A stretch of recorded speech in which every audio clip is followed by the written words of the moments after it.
won't switch the engine off just now. No need. We'll sit here a while. I've got half an hour before I'm on the road again. And a story like this one's better told over the engine than in silence. I've got a home on wheels, homemade, welded together out of an old panel van. A sleeping berth over the cab, a fold-down table, a gas stove, a water tank set into the floor. Built the whole thing myself 3 years back, when I worked out that renting a flat wasn't going to happen on my wages, and my job takes me all over anyway. So I moved in here instead, into the steel. Riveted the paneling myself, insulated it that first winter, rewired it the following spring because the first lot of automotive cable I used kept burning through in the cold, and the second lots held up 3 seasons running now. 3rd year of living like this. Motorway, more motorway. A lorry park wherever there happens to be one.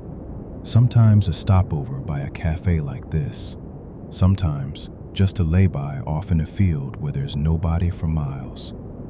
My work's the kind where I rarely put down 2 nights running in the same spot. Jobs scattered right across the region. Installing this, servicing that, here today and 300 kilometers off in a week. So this box on wheels has been doing the job of a home for a long time now, wherever the week happens to carry it. There, I'll just glance out the window. Nothing. Ordinary enough. A lorry turning round across the road.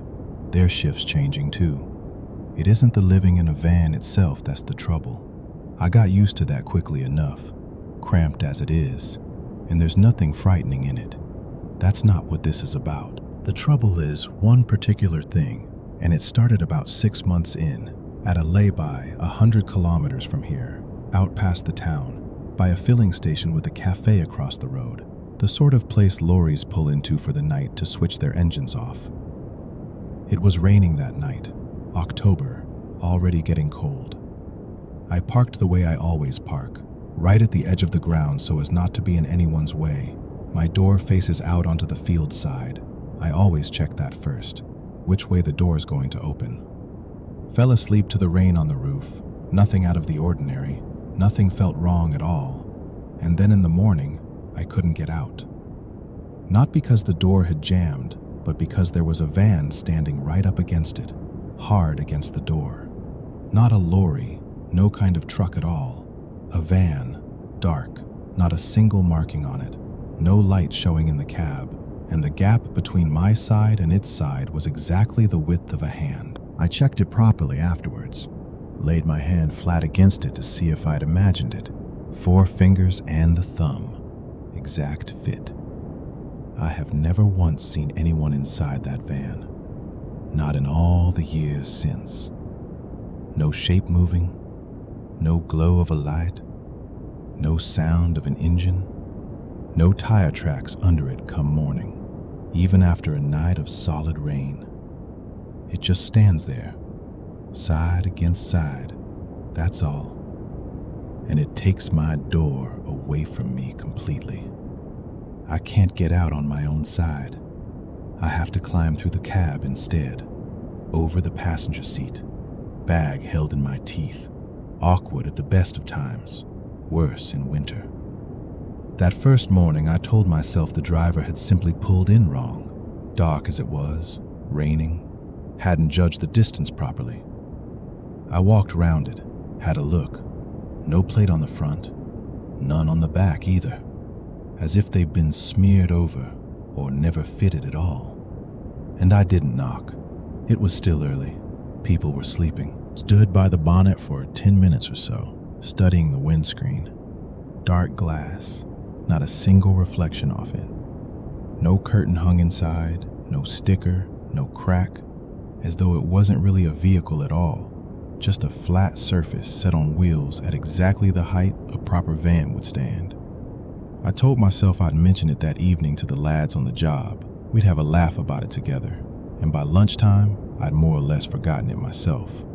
All sorts of things happen out on the road. That's how it's been ever since. The distance between our two sides is always exactly the same, a hand's width, and it makes no difference where I move the van, up against a lamppost, into the corner of a yard, hard against a fence, or nose to nose with someone else's lorry, so there's no room left between us at all. By morning, the gap is the same, on the same side, as if whoever it is knows in advance exactly how much room I'm going to leave, and leaves precisely that much themselves. For a while, I told myself it was something about the ground itself, that pitches were simply laid out close together there, pure chance. I moved to another lay-by, 300 kilometers off, right the other direction entirely. A month later, the very same thing.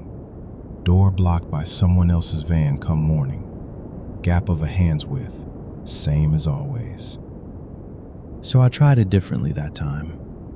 There's a cafe with a blank brick wall on one side, and I drew the van right up against it, side against the brickwork, so that on the door side, there'd be no room for anything to get in at all. Not so much as a wheel. Slept soundly, thought I'd outsmarted it. And in the morning, I look, and there it is, the same hand's width between the brick and my door. Only now, it's the wall standing off from the wrong side of the van, as if something had shifted the wall itself in the night, and the gap from wall to door is exactly the same gap there's always been from that van. I packed everything up without a word, drove on, said nothing to anyone. Who would I even tell? Next, I decided to settle it a different way. Park hard up against another lorry, a real one, with a driver inside it. Got talking to a lorry driver, asked him to pull in nose to my side, so there'd be no gap whatsoever. Metal against metal. He had a laugh about it, but he moved over, drew in so close the bumpers nearly touched, and I could hear his radio muttering away through the panel. Fell asleep certain that was that. Outwitted it for good this time. And in the morning, I knocked on his door to ask how he'd slept, and there was already a hand's width standing between our two sides. The very same gap. Only this time, it was him who'd shifted, not me. Drifted over in his sleep without noticing. He said it was strange. He was sure he'd parked dead straight. He remembered it clearly. There was one night when I decided not to sleep at all, just to see it happen. Sat in the cab, didn't put the light on, wiped the windscreen clear so I could see the whole ground, and watched. Headlights went past rarely. Lorry drivers stood smoking outside the cafe, and then drifted off to their cabs one by one. The cafe windows went dark one after another, and the rain kept falling steadily the whole time, without a break, as though someone had it turned on at one steady tap. I sat like that for an hour, maybe two, watching every vehicle that pulled onto the ground and settled, counting them, noting which side each door opened on, but not one of them came anywhere near my side. My eyes were growing heavy, but I held on, made myself hold on, poured tea from the flask a sip at a time so as not to miss the moment when something drew up beside me. And then, at some point, I blinked, just blinked, a little longer than usual. Maybe I let my eyes close for a second out of tiredness, and when I opened them again, there was already a van standing by the door. Not one that had driven up, not one that had stopped with the sound of an engine, just standing there, as though it had always been there and I simply hadn't noticed it in the dark before. I sat for a long while afterwards, turning that moment over, that one single moment between eyes open and eyes closed, and I understood that there had been nothing there at all, nothing whatsoever, no sound, no headlights, no brakes creaking. It was simply empty, and then it was occupied, and I will never see the middle of that change, however hard I try not to blink. I don't try to keep watch anymore since then. What's the use of sitting up all night when the thing itself happens exactly where you aren't, even while you're sitting there with your eyes wide open a meter away from it? I've grown used to it, I suppose. By the third year of living like this, you get used to more than you'd think. I don't try to outwit the distance anymore. Don't shift the van 3 times a night. Don't draw up deliberately against someone else's lorry. There's one thing I did do, though. I moved the sleeping berth to the other side of the body, over to where the table used to sit, and shifted the table across to the door.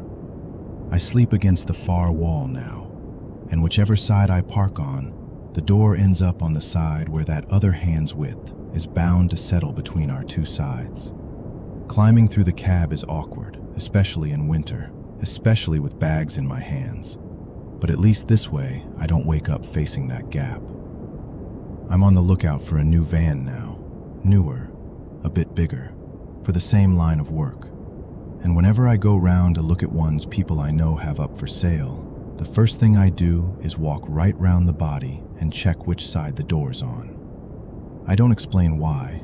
The sellers don't see why it should matter at all. They think it's about loading convenience. I just walk round and look, work out which side I'd have to put the bed if I took this particular one.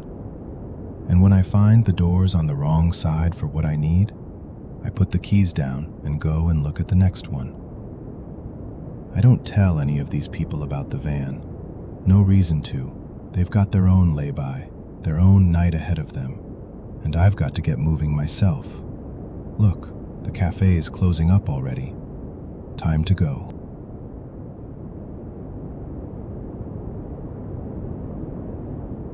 Morning at the campsite always began before the people did. First, the reservoir would go pale with light. Then through it, the shapes of other people's tents and caravans would emerge along the level pitches. Then someone would be first to walk down to the water with a towel over one shoulder.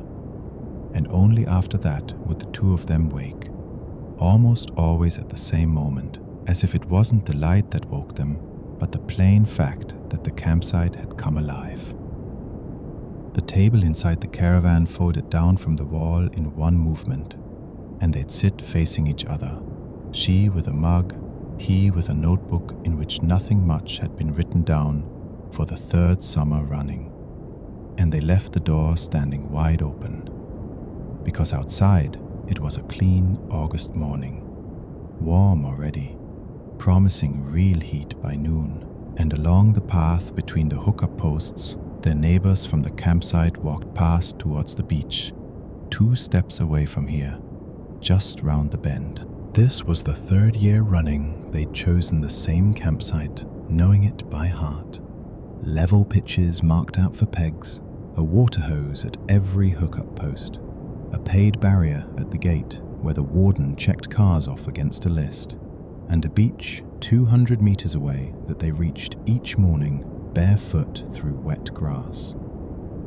The neighbors around them changed from year to year, but the pitch itself, that same rectangle of grass between 2 birch trees, stayed theirs every time, as though reserved by some unspoken agreement. And without ever discussing it, they always pulled onto exactly that spot, front wheel lined up towards the water, exactly as they had on their very first visit. Their morning talk always went round in the same small circle, with no real start and no real end.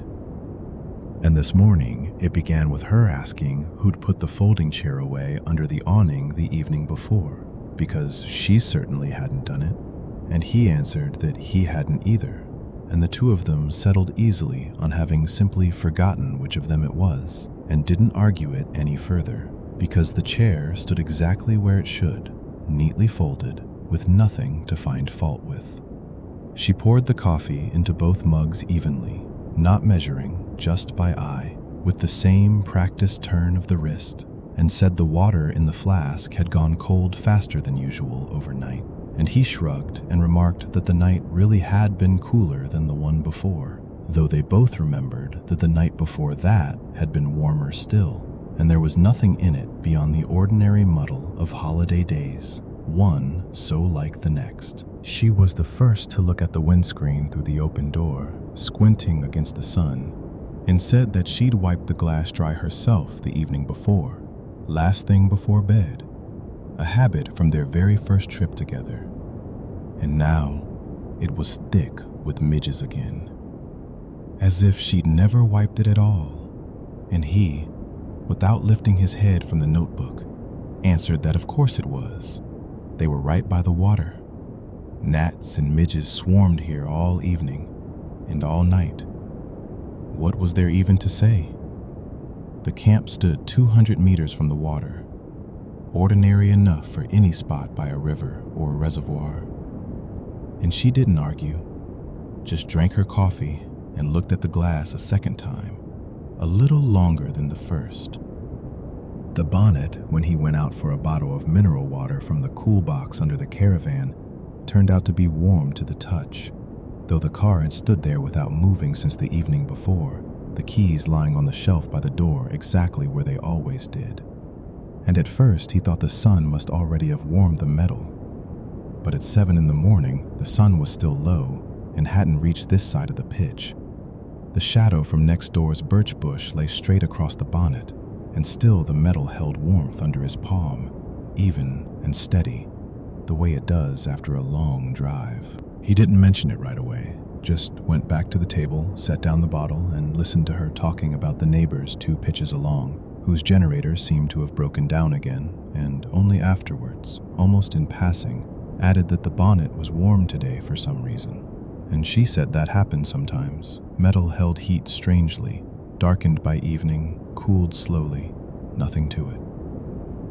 The wheel rims, when she went out a little later to check the tire pressure, turned out to be covered in a thin layer of dust, even all the way round, though the grass around the pitch was cut short and still held the morning dew, and the gravel track to the barrier started a good 10 paces off, too far for the wind to have carried that much dust here in a single night, and onto the rims alone, nowhere else, not on the step, not on the caravan's threshold, not on the bodywork itself below the glass. She ran a finger along the rim, looked at the gray smear on her fingertip, and mentioned it to him out loud, calmly, without pressing the point. Just another small thing for the morning talk.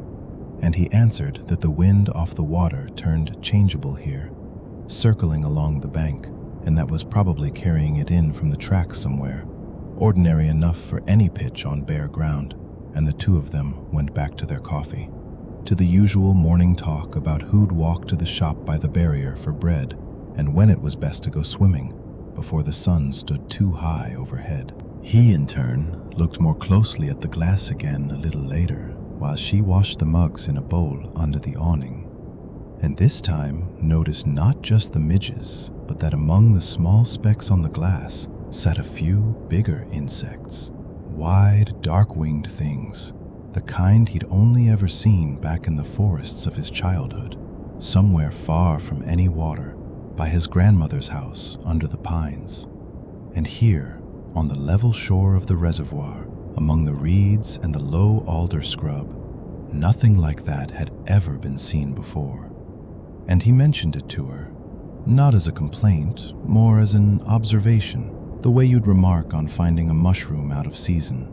And she, drying her hands, answered that the wind sometimes carried all sorts of creatures over from the far shore. Solid forest over there, 3 kilometers or so straight across the water.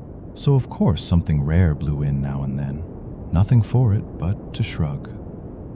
Later, already getting ready to go for a swim, she ran her hand over the glass before climbing in to move the caravan a touch further into the shade, and stopped, looking at something caught in the very corner of the wiper blade, and called him over, and he came, and together, without arguing, without either one talking over the other, they made out a thin pine needle, whole, fresh, as if it had only just fallen from a branch, wedged between the wiper rubber and the glass. And they looked all round the whole campsite. The level line of pitches, the hookup posts, the scattered birches and willows along the water, the mown grass without a single needle anywhere on it, and found nowhere nearby a single pine, a single fir, a single tree that needle could have fallen from on its own, naturally, on the wind, or under its own weight. And both of them fell silent at the same moment, looking at that needle as though it were no longer midges, no longer dust, but something that could no longer be put down to the water or the wind, or a memory that sometimes muddles evening with morning.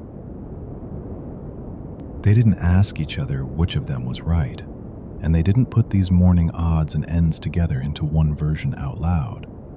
They simply both, each from their own side of the table, looked out at the caravan, at how evenly it sat between its two pegs, at the marks the stabilizer legs had pressed into the flattened grass, matching yesterday's marks day for day, as though it had come back to that exact spot with the exact same precision it had first been set down on. And she remembered waking for a few minutes in the night and hearing, from the direction of the pitch, a low, steady hum, something like a distant engine.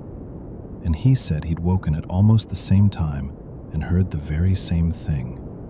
And the two of them had decided then that it was the neighbor's generator, because thinking anything else, in the morning sun, with people walking past to the water with towels over their shoulders, wasn't something either of them wanted to do. The rest of that trip went the way a holiday by the water usually goes. They swam until lunchtime, walked to the shop by the barrier for bread, sat under the awning in the evenings, and they didn't bring up the glass, or the bonnet, or the marks from the stabilizer legs out loud again, as though they'd agreed without a word that this wasn't yet the time for that conversation. They sold the caravan at the end of that same season, telling the new owner honestly and in full everything they themselves had noticed that summer, holding nothing back, word for word. And he heard them out, laughed at the story about the needle and the midges, said stories like that wouldn't scare him off, and bought the caravan that same day, pleased with the price and the condition of it. Since then, he calls them once a year, usually towards the end of summer, thanks them briefly for a fine caravan, and tells them everything's in perfect order, not one breakdown, not one strange thing, running steady and even, season after season. And they, ever since that summer, wake up at home in the night at the very same time, minute to the minute, and lie there for a long while, listening to how quiet and even, without a single sound, their car stands out in the yard in its usual place.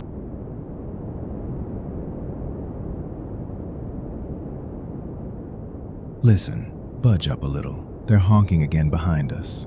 I know. Just let me finish while this line of cars crawls toward the barrier, because in a few minutes they'll let me out onto the road, and I'll probably forget half of what I want to say, and by lunchtime I won't even believe the other half myself. This pitch we had was number 9, right by the very last hookup post with the power socket, an ordinary campground somewhere between Priozersk and the Karelian border, right at the tail end of the season, when there aren't many people left, but it isn't empty either. Numbered patches of ground under scattered pines, a shower block tucked away past the sauna, the warden in his blue side office by the entrance, and this very barrier, which they'll raise in a minute, if we ever actually get up to it. I'm here for the first time. Came for a week, hired the RV, the white one with the orange stripe along the side. You probably saw it coming in. But half the people who've been standing here around me this whole week have been coming for years, not just 3. They've got their own pitches, their own posts, their own worn paths down to the showers. They greet each other from clear back at the barrier, from a distance, and in the evenings, they settle in as though the whole map of this place has long since been drawn in their heads. And on that map, my pitch might as well not exist at all, even though I paid for it at check-in, and the warden showed it to me himself on the booking slip, circled it, and wished me a good week. On the day I arrived, everything looked perfectly ordinary, even friendly. The neighbor on the right helped me turn the RV around on the narrow patch between the pines, One of the women by the nearest fire waved as I walked past with a water can. The warden explained again where the socket was, where the water was, where the path to the shower block started. And I remember thinking then that by the end of the week, I'd surely have got used to everyone, and they to me, because there wasn't so much room on this site for people to stay total strangers to each other. And the first evening passed quietly enough, except that the old regulars all seemed to settle by their fires on the far side, the side further from me, rather than the closer one, even though the distance was exactly the same either way. That very first evening, I noticed on my table, right at the edge, the shared edge where the neighboring pitches meet, a folded newspaper, an old one, with a damp, darkened corner. Not mine. I don't take a paper at all, never have. And I thought at the time that one of the neighbors had simply left it there, on their way from one fire to another, nothing to it. But then the neighbor on the left... No, wait, hold on, all of you. The neighbor on the left greeted me the next morning past me, and I mean properly past me, looking just a little to the left of my shoulder, to where someone else was apparently standing at that exact moment. And back then, I still didn't understand that it wasn't an accident, just the first time I hadn't quite been counted. The next evening, the newspaper was no longer at the edge, but closer, on my half of the table, right by my chair. And beside it now sat a mug, upside down, an ordinary tin mug, the kind everyone here has 2 or 3 of, only not mine. I always put mine away in the RV cupboard at night. And when I asked the woman across the way whether it was hers, she looked at me the way you'd look at someone who'd asked something that ought to be obvious to anyone who'd lived here even a little while, and simply said the mug was sitting exactly where it belonged. And there we go, sorry, need to pull forward a bit again, and added nothing more, and turned back to her fire. By the middle of the week, it no longer looked like coincidence, because right by my plate, closer still, at the very edge, exactly where I usually rested my hand, lay a box of matches, not mine. And that same evening, when everyone from the neighboring pitches pushed their tables together for the communal supper, there was no place left for me. Hang on, really, 1 second. Not because they'd forgotten to ask me, but because someone was already sitting where I might have sat. That's exactly what they told me, calmly, without any mockery at all. Someone's already sitting there, you understand? Those exact words. Someone's already sitting there. And not one of them so much as glanced at the empty chair, as though someone genuinely had been in it at that moment. And for the first time all week, I didn't ask who. The next morning, there was a key lying on the bottom step outside my RV, closer than any of it had come before. A perfectly ordinary one, for a padlock. The kind people use on sheds and woodsheds, not mine. Definitely not for my door, I checked straight away. Held it to the lock. It didn't fit. And that time, for the first time in the whole week, I didn't even bother asking the neighbors what it might mean. I just picked it up, put it in my pocket, and carried it around with me all day for some reason. Because leaving it lying where it had been somehow didn't feel right at all. Yes, I'm going. I can see everyone up front has moved. Though I couldn't really have explained even to myself why that particular key unsettled me so much, since there'd already been the newspaper and the mug and the matches before it. And yet it was the key alone that frightened me. The rest of the week passed almost normally, except that people started greeting me a little more often than in the first days, as though the closer it got to leaving, the less need there was to keep up the pretense that I wasn't really there at all. And the old regulars even nodded to me by the sauna a couple of times, asked how much longer I'd be around, and I said I was leaving already, and one of them said it was a shame. The pitches here were good, especially that one. Hold on, just a bit further. 5 more meters. Especially that one, he said again, and nodded somewhere past my shoulder, not at me, and he was looking exactly where everyone else always looked whenever I happened to be nearby, And it was only then that I first realized I'd never once asked, in the whole week, who had stayed there before me, or whether anyone had at all, because asking had somehow felt out of place from the very start, as though everyone already knew, except me. And on the very last morning, as I was already packing my things and folding the camp table away into the RV, there on the door handle outside, when nothing had ever hung before, was a folded newspaper, the very same one, with the same damp, darkened corner as on the first evening I arrived. Only now it wasn't lying on the shared table where the neighboring pitches meet. It was right there on my own door, closer than anything else had come all week. And I stood there for a few minutes just looking at it before I took it down, folded it again, and dropped it in the bin by the shower block, trying not to think about what exactly that closeness was supposed to mean. When I handed back the pitch and returned the barrier key, the warden didn't say anything strange at all. Checked my papers, gave back the deposit, counted the notes, and as I left, said only one sentence, word for word. Right, going now. I can see the barrier is nearly ours, he said. The pitch is still yours, come back any time. And smiled in that ordinary, workaday way. So ordinary that I just nodded and walked off to the car without asking what he actually meant.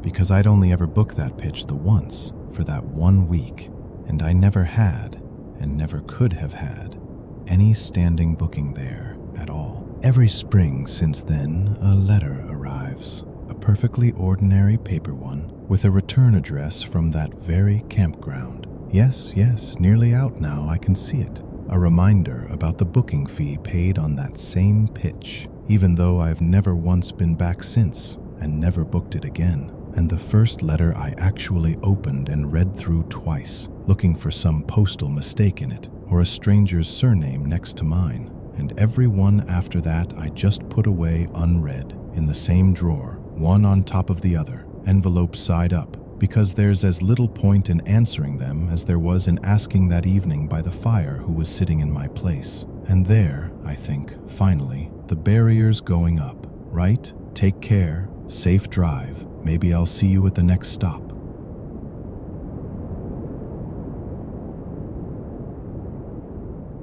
Come on then, quick as we can. I've got maybe 20 minutes before the next couple's due, and I still need to get my lunch in.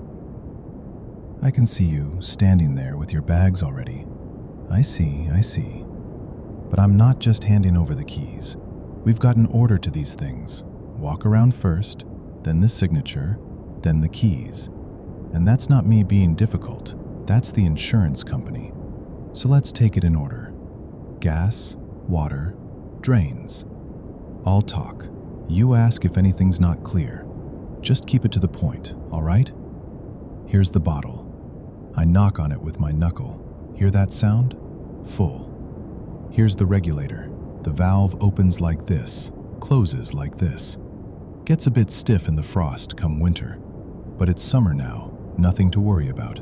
Midday, sun's out. You can hear the road humming away behind the fence. We've got the service bay right there, the wash station, hoses hanging off their reels, buckets stacked one inside another against the wall. 10 vans standing in a row right now, all white, all identical, all shining the same. After the wash, you'll want to check the number on your windscreen later. Don't grab the wrong one by mistake. I've been explaining this for 5 seasons running, and somebody still manages to mix them up.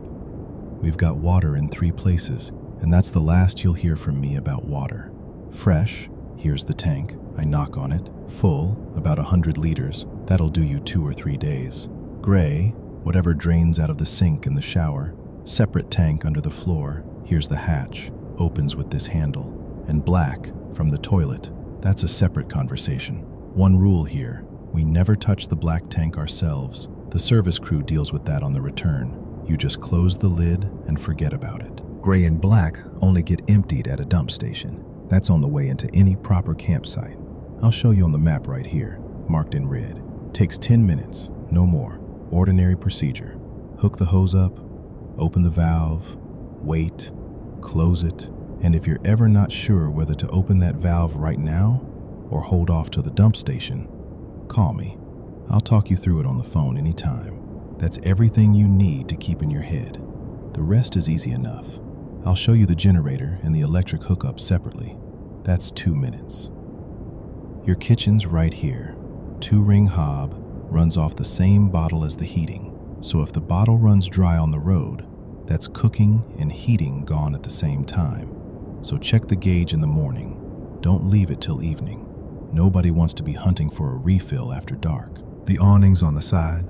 Pull-out canopy. You unclip this catch here. Pull it towards you with both hands. Just don't put it up against the wind. It'll tear the fabric. We've had that happen before. Took ages to fix, waiting on new fabric from the factory. The customer nods, checks his watch, asks how much longer this is going to take. Not long, I say. Water and drains. Then it's just the signature. 5 minutes. Bear with me. The customer asks, "What if I don't make it to a station in time? It's a long drive. What if we end up spending the night out in a field somewhere?" Happens, I say. About half our customers end up in that spot. Some make it, some don't. Just give the tank an extra rinse when you bring it back. I'll even knock a bit off for the honesty. We value that more than a clean tank around here. Though there was this one time, and this is probably me going too far, because telling customers this sort of thing isn't really part of my job, but one word led to another. There was this one man, also in a rush, also renting for a couple of weeks. Long drive ahead of him, through several counties, and he decided not to waste time at the stations. Emptied his gray water not at a station, but straight out in a field under a bush, just off the road. Seemed ordinary enough. People do that sometimes. We all do it sometimes if we're honest. But after that, his van started coming back with a stain underneath it at every single stop. And the stain sat exactly where the drain valve was. Same shape every time, as though somebody was laying the same stencil down under the van and just lifting it off again at the next spot. They didn't notice it straight away. Got up in the morning, stepped out to stretch their legs, and there, under the chassis, was a dark patch. Right under the valve, shaped like a puddle that had spread, except it hadn't spread at all. The edges were sharp, as though someone had traced round it, and the sand all around it was dry.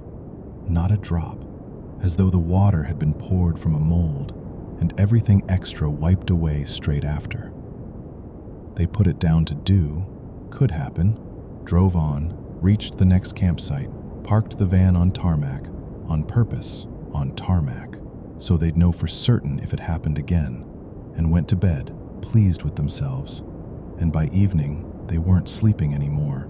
The patch had turned up under the valve while it was still light out, about 3 hours after they'd made camp.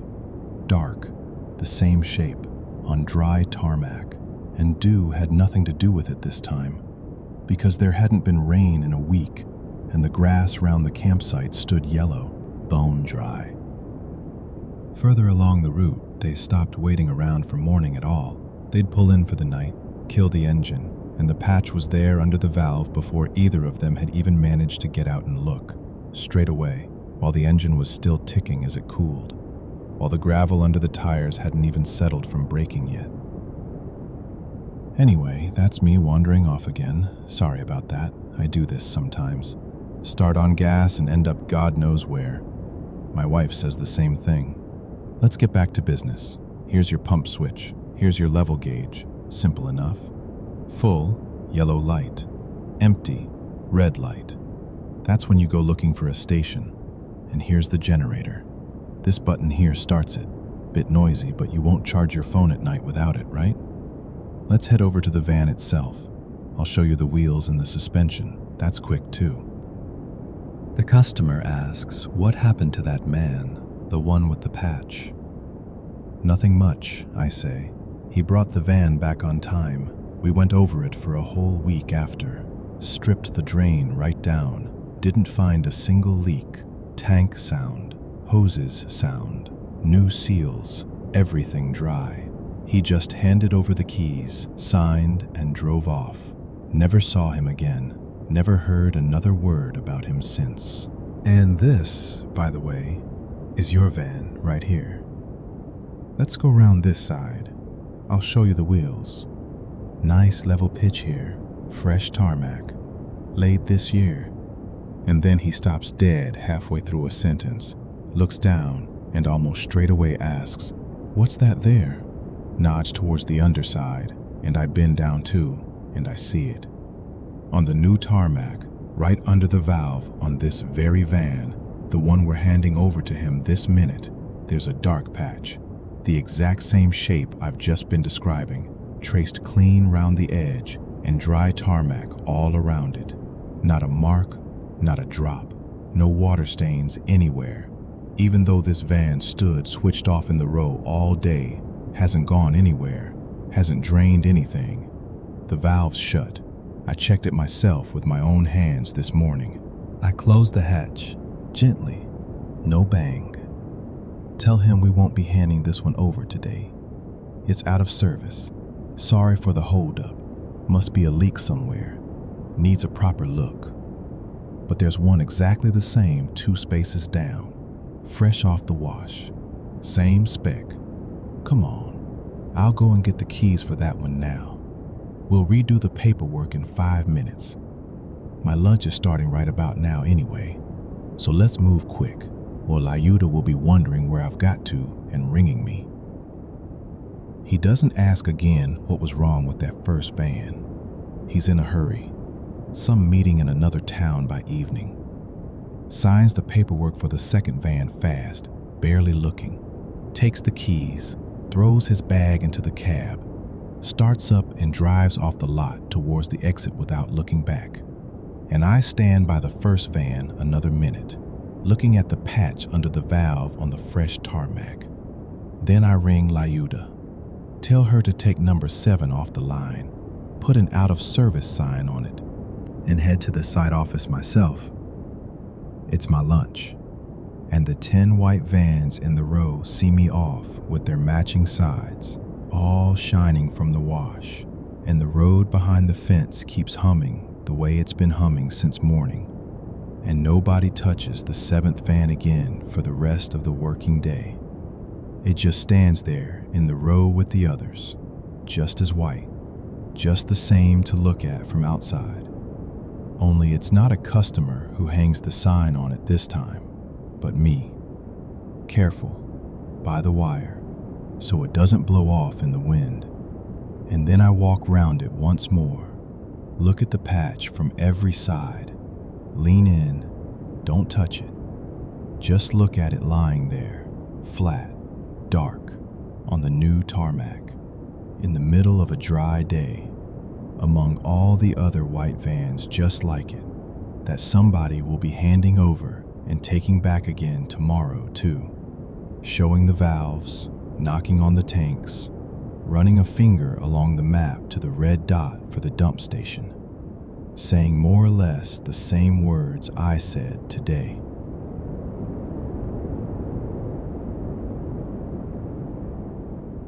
I've been driving her 3 hours straight now, and this is my shift. Stas and I swap every 3 hours. He's asleep back in the living area behind the curtain on its metal rings, and I'm at the wheel of a brand new motorhome we're delivering from the dealership to the customer, a good 800 kilometers south, and we settled that back at the office before we set off, once and for all, so we wouldn't have to keep recalculating it. They handed us the vehicle 2 days ago, straight off the dealer's lot, the windows still edged in protective film, the dashboard still smelling of factory plastic, price tags hanging off every cupboard that the customer will probably peel off himself in the morning. The road's empty at this hour, the headlights cutting the lane markings into even little pieces. Rain's not due until morning, and above the windscreen there's a small screen glowing. The camera fitted into these vans straight from the factory so the driver can see into the living area while moving and never has to turn round. And Stas can sleep. He's up again in 3 hours. Stas, can you hear me? No, of course you can't. And that's just as well. You've got another hour and a half to sleep before the handover, and I've got that long to hold the lane and not think about anything I shouldn't. Because the road doesn't drive itself around here, and if you're dreaming of the road right now, which happens when you sleep in a moving vehicle, then let it be the road you're dreaming of, and not whatever's going on behind you. On the little table by the window, where I set your mug down this evening when we stopped to eat. You always sleep like that when you're not driving. Out cold in seconds, like someone's flicked a switch. Head to the partition, feet to the door, and over the last 2 shifts, I've already learned both the sound you make settling in and how many minutes it takes before your breathing goes even, because listening for it has become a habit for me, the same as checking the dials. And there's exactly one thing I'm checking for: that everything's still fine on the other side of that curtain. The road bears left here, a long, easy curve before the bridge. I know it by heart from previous runs on this same route, and by every rule they taught me back in driving school, anything left unsecured should slide right on a left-hand bend, out towards the outside of the curve. But I look at the camera screen, and I see your mug on the table, and I see it slide left, the same way the wheel's turning under my hands, as if there's a different road back there, a different bend, the reverse of this one, and the mug is riding it honestly. Only it isn't our road it's riding. I tell Stas it's probably the table sitting unevenly, or a loose fitting somewhere, or the floor laid a fraction off level at the factory. All sorts of things go wrong with new kit on its first run, and I keep driving, listening to the even breathing behind the curtain of a man I promised to wake in 3 hours. And meanwhile, on the next bend, also to the left, the curtain by his berth, instead of swinging out towards the outside of the curve the way any fabric swings in a moving vehicle, swings inward, towards Stas himself, as if someone on the other side of it is holding it steady against a draft that has nowhere to come from in a sealed compartment like this. By 3:30, I've stopped looking for a separate explanation for every single thing, because there are as many explanations as there are bends, and none of them survives past the next one. Forgot to latch it. The floor's designed that way. I'm seeing things from lack of sleep. And then, on the next left, the cupboard door above your berth swings open. The same cupboard where we stowed your jacket and my spare gas bottle strap this evening. And it doesn't swing the way any door in any vehicle is supposed to swing under any law of physics. It swings towards the inside of the bend, as if it's been pushed from within by a hand that knows which way we're turning before I do. Stas, you're still asleep. I can tell from your breathing. Long and even, with that faint whistle on the inhale you only get in deep sleep. And for some reason, it matters to me to check it on every bend, as if your breathing is the one thing in this vehicle still moving the way it should. But the gas bottle strap, the one that fell out of the cupboard and now hangs from the hook by your head, starts swinging into the turn on the next left, instead of pulling away from it the way any weight on a hook is supposed to. And there's something practiced in the way it swings, as if the movement's been rehearsed, and not for the first time. I'm holding 90. The road runs dead straight for a good 5 kilometers here, and I use it to think about nothing but the lane markings. But the straight ends sooner than I'd like, and on the next bend, a 5-liter bottle of water comes loose from the shelf above the sink, the one we strapped down with a bungee cord this evening specifically so it wouldn't roll. Comes loose and slides across the worktop to the left, the same way everything else in this compartment slides on every left-hand bend, and it stops right at the edge, as if someone held it there just long enough to be seen and not a centimeter further. Between these 2 bends, there's a straight stretch, long, without a single curve in it. And along it, I talk to Stas about everything at once, one thing after another. The smell of the new upholstery, the fact that the customer probably has no idea yet how well the kitchen layouts turned out for him, the fact that the road to his town passes 3 petrol stations, any one of which we could stop at if we needed to. I talk fast, long sentences with no gaps between them, because there's no point watching the camera screen on a straight. There's nothing in there to move right now anyway. And this is the one stretch of the whole shift where I let myself just drive and just talk without checking.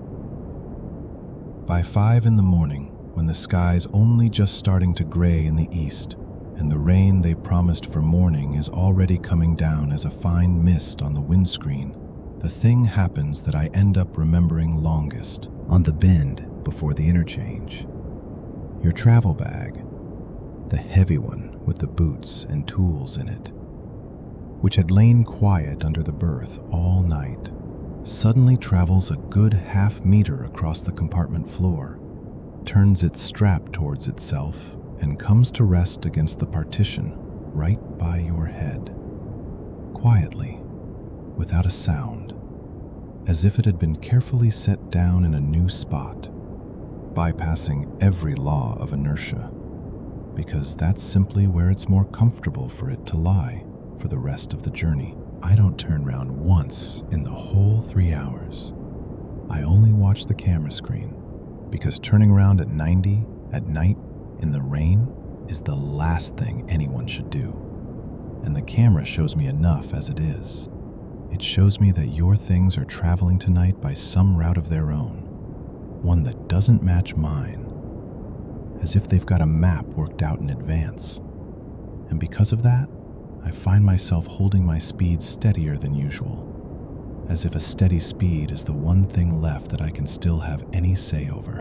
Just after 6, the first houses of the suburbs come into view, and I let the talking to myself drop away, because I don't need it anymore from here. The road's got street lights and traffic signals now, and it's time to wake Stas, because that's how the shifts were split up in advance. At the gate of the yard, it's his turn to take the wheel and drive us into the customer, and I reach through the curtain and touch his shoulder, and he wakes exactly the way he fell asleep.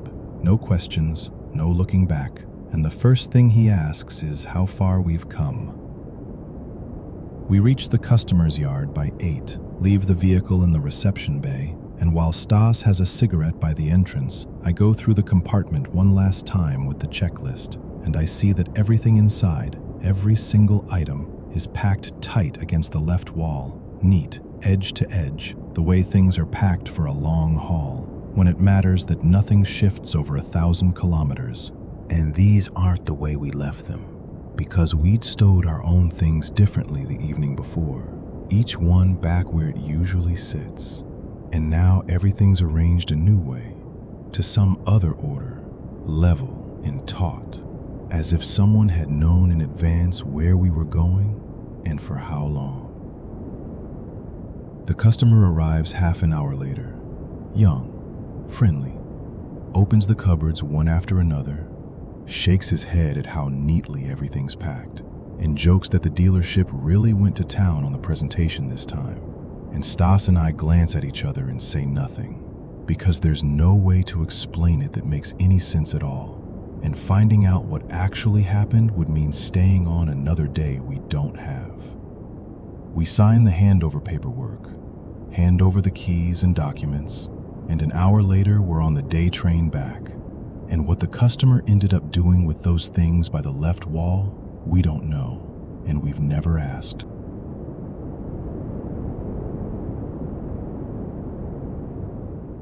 There isn't much told about that pull-in on the mountain road, and it's always the same telling, as though the story only ever came in one version, and no one adds their own to it. They say that on the climb, where the road makes its 7th or 8th bend, counting up from the bottom, there's a viewing spot exactly the size of 2 cars and no more. Rock face on one side, a crash barrier on the other, and beyond the barrier, a drop that by day looks like nothing more than a fine view over the valley, but by night fills with fog so thick it rises level with the road and sits there until dawn, like water settled in a bowl. They say that in summer people stop here to take a photograph and drive on, and nobody stays past dark, because there's no reason to. But late in autumn, when the light comes late and goes early, It happens sometimes that someone gets stuck here for the night against their will, simply because driving on in the dark down such a road isn't a risk worth taking, and going back down in the dark even less so. They say, too, that the spot was laid down long ago for the lorries hauling gravel from the quarry higher up the slope, and no one has widened it since because there was never a need. A lorry could turn there with room to spare, but for something longer and taller, the space turns out all at once to be just too tight. That's how the story goes about the couple who arrived here toward evening in a large motorhome. Too large for this particular spot. It took up nearly the whole pull-in, leaving barely a meter's clearance on either side. And when they stepped out to see where they'd stopped, it became clear there would be no turning round before morning. There simply wasn't room for the maneuver, and reversing down the mountain road in the dark with the drop at their backs is not something anyone in their right mind attempts. During the day, they'd taken the road slowly, stopping at every good view, planning to reach the next village well before dark, where a pitch with electricity was already booked. But the road wound on longer than the map had suggested, and the sun went down before they'd cleared the last of the bends. They decided to spend the night and turn round in daylight. The man walked round the vehicle before turning in. A habit, nothing more. Just checking that the wheels hadn't rolled too near the edge, that the step wasn't catching the barrier. He went round on the rock side where the gap was narrow, then along the side that faced the valley, and when he came back to the door, it seemed to him that one patch of ground, right by the rear wheel on the drop side, he hadn't properly seen at all. He'd walked past it, he'd been looking, and yet he couldn't recall what was there. On the ground, right at the edge, as though his gaze had passed straight over that spot without settling for even a second. He put it down to the fog, which had already begun to rise, and to the torch, which had been lighting the ground at his feet rather than out to the sides. They say that any sufficiently large vehicle has a sector like this, one that can't be seen from the windows, or round the corner of the body, or on a walk round.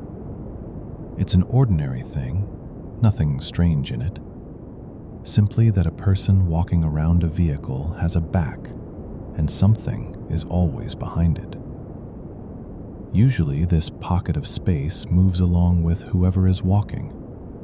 Go round one side, the blind spot shifts to the other. Go round again, it shifts once more. On and on in a circle, never settling for long on any one patch. On this pull-in, they say, it stops behaving that way. It stays, always, on the side of the drop, whichever way the walker goes, from the rock face, or the other way round, or the whole length of the side, and each time the person finds that this same patch of ground by the rear wheel, the one facing into the fog, was never actually seen, though they passed within a step of it twice. The woman went out after him once it had gone properly dark, and she too walked round the vehicle, only the other way, starting at the door and moving against the direction the man had gone. She needed to check nothing was leaking from the tank, nothing more than that. She walked along the rock side, round the front bumper, shone the torch under the wheels, and reaching the rear corner on the drop side felt exactly the same thing. Where she should have seen the ground beneath the rear wheel, her gaze slid on past, into the fog, and she caught herself already standing at the door, that last patch of earth nearest the drop never properly looked at, though she was certain she'd been looking down the whole way round. They compared notes over tea in the cab, quite calmly, laughing a little at their own carelessness, tiredness, the long drive, the late hour.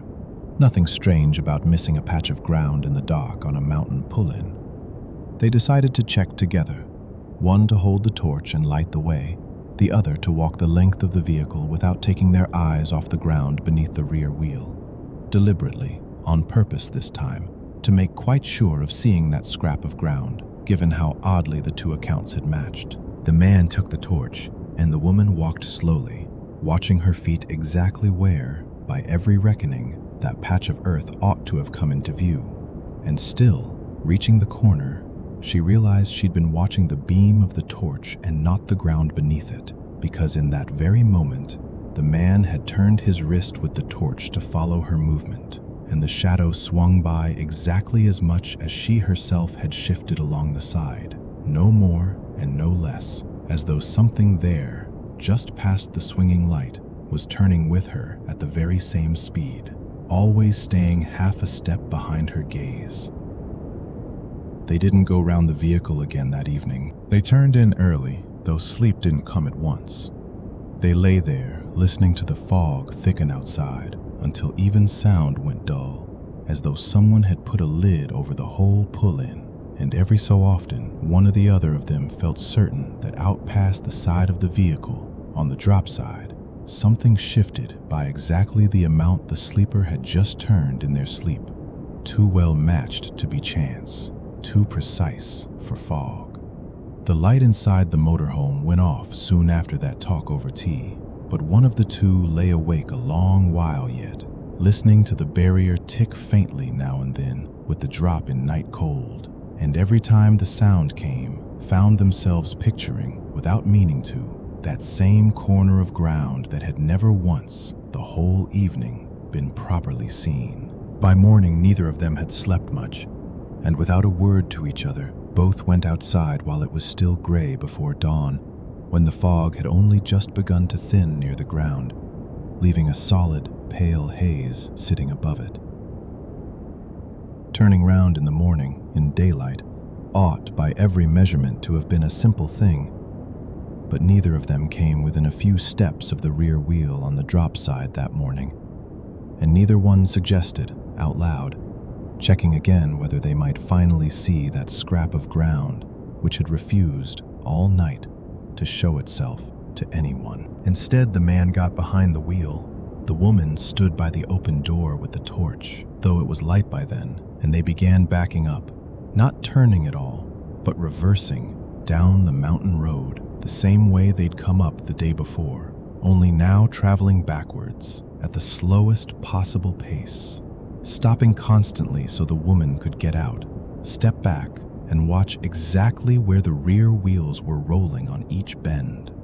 It was about 7 kilometers down the slope to the nearest point where the road widened enough for a proper turn, and they covered the whole distance in reverse, bend after bend, stopping at each one to straighten up again and make sure the wheel hadn't drifted too near the edge of the embankment.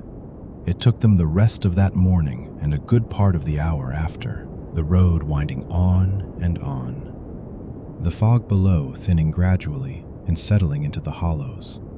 And all the while, they kept moving backwards, stopping, getting out, getting back in, but at not one of those bends did they stop to walk the vehicle round the way they had the evening before.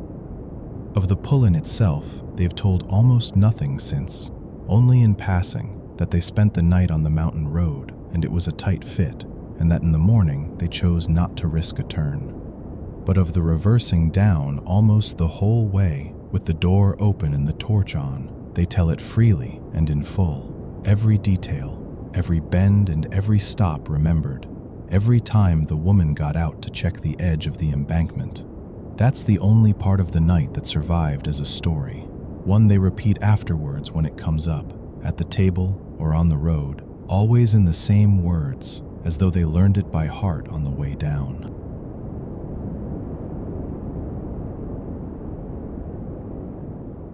He stands by the pit, head tipped back toward the lift, where his RV, a minibus converted 3 years ago for one unchanging work route, sits caught in the light of a lamp shining up from underneath, and he lists its faults to the service advisor the way you'd list old ailments to a doctor who already knows you. Here it knocks over the bumps, here it drones once you're past 100, and here, by the doorstep, the cold gets in no matter how many times the seal's been taped up, and here, underneath, something creaks on the turns, especially the left-hand ones, though the mechanic down in the pit hasn't found anything yet beyond the usual road dust and a little oil weeping along the suspension. The advisor stands beside him with a tablet, eyes down, and asks his questions in order.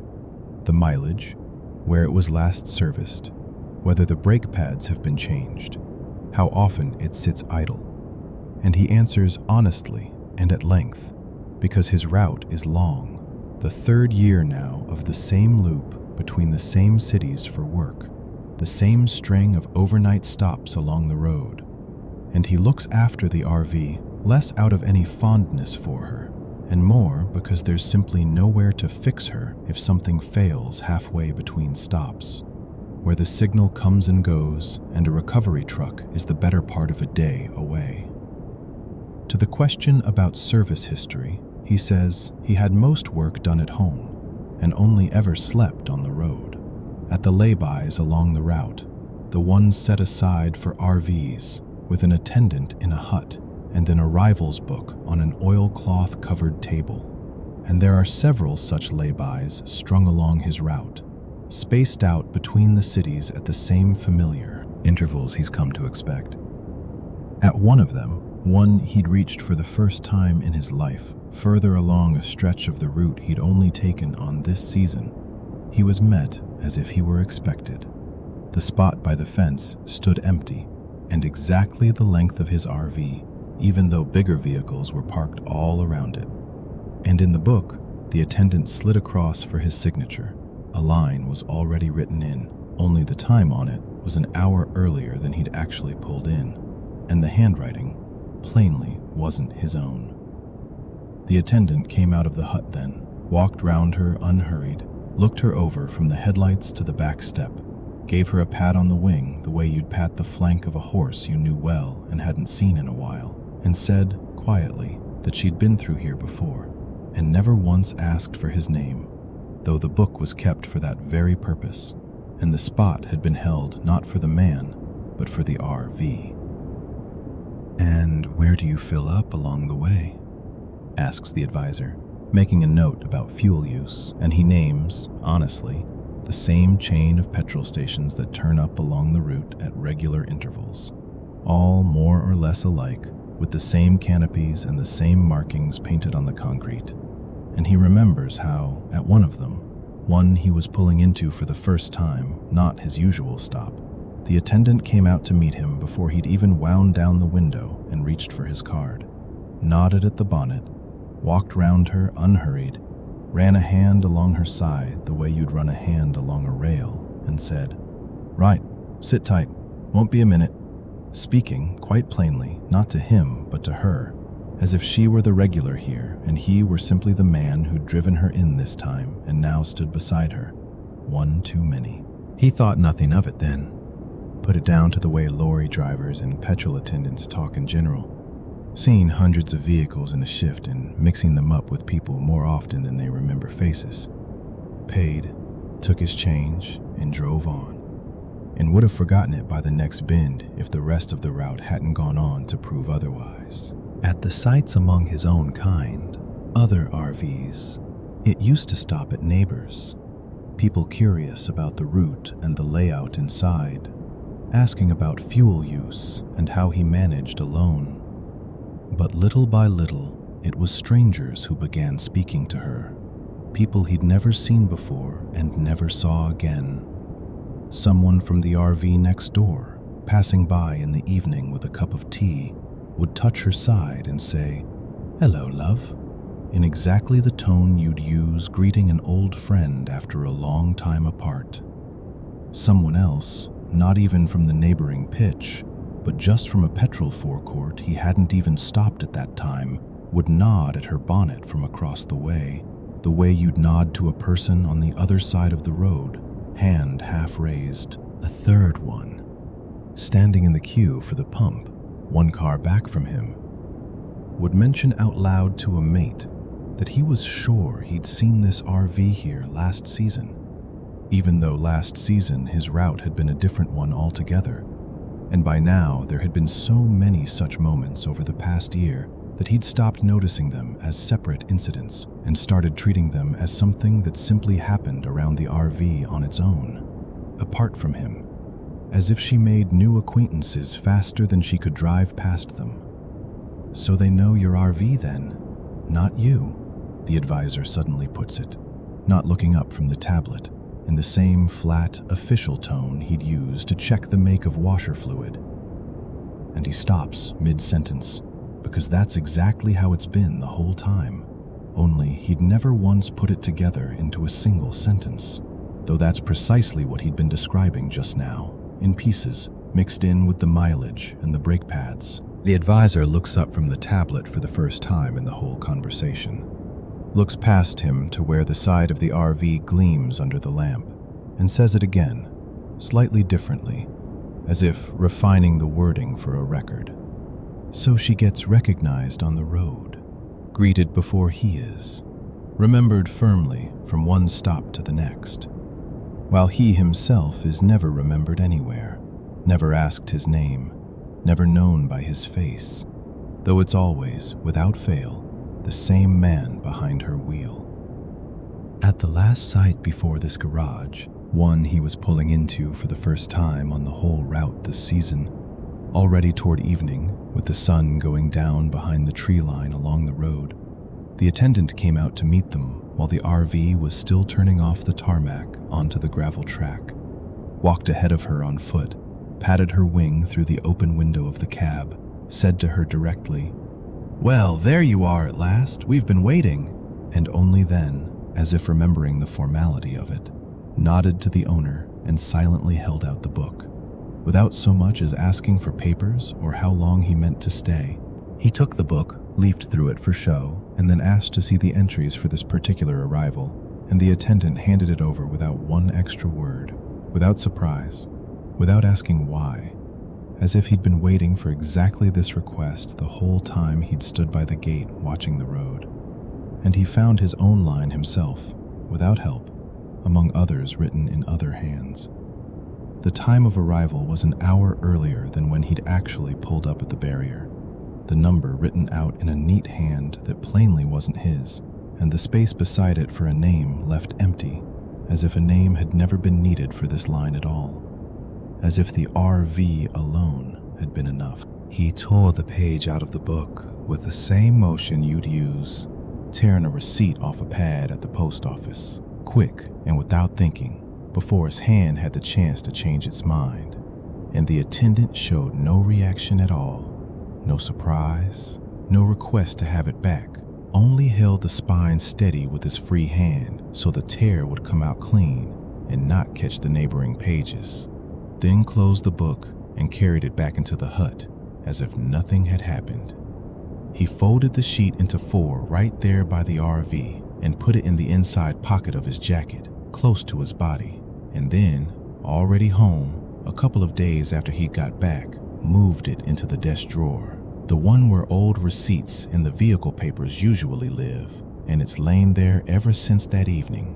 He hasn't unfolded it once since then, and hasn't shown it to anyone, including the advisor he's just spent the last few minutes telling all of this to, standing under the lamp of the lift. Everything from the petrol stations to the book, mixed in with the knocking over bumps and the drone past 100, in the same flat voice you'd use complaining about a car. The mechanic down in the pit knocks twice on something metal and calls up briefly to start the engine, and the advisor, not waiting for anything more, makes one last note on the tablet. Something about the suspension, something about running further checks on arrival, and the owner climbs into the cab, turns the key, and the engine starts up smooth, without a single stray sound, while the lamp on the lift goes on quietly, lighting her side from underneath, and the advisor turns to the next line on the list, as if nothing in what had just been said was in any way out of the ordinary.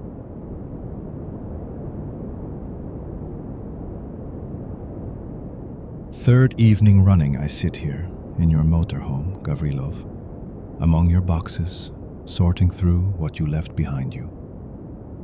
The work lamp hangs on its hook above the table, glowing steady, humming faintly. And in that light you can see plainly enough that you were a tidy man. The crockery wrapped in newspaper dated 2 years back, the tools laid out in their sleeves, each one in its own place.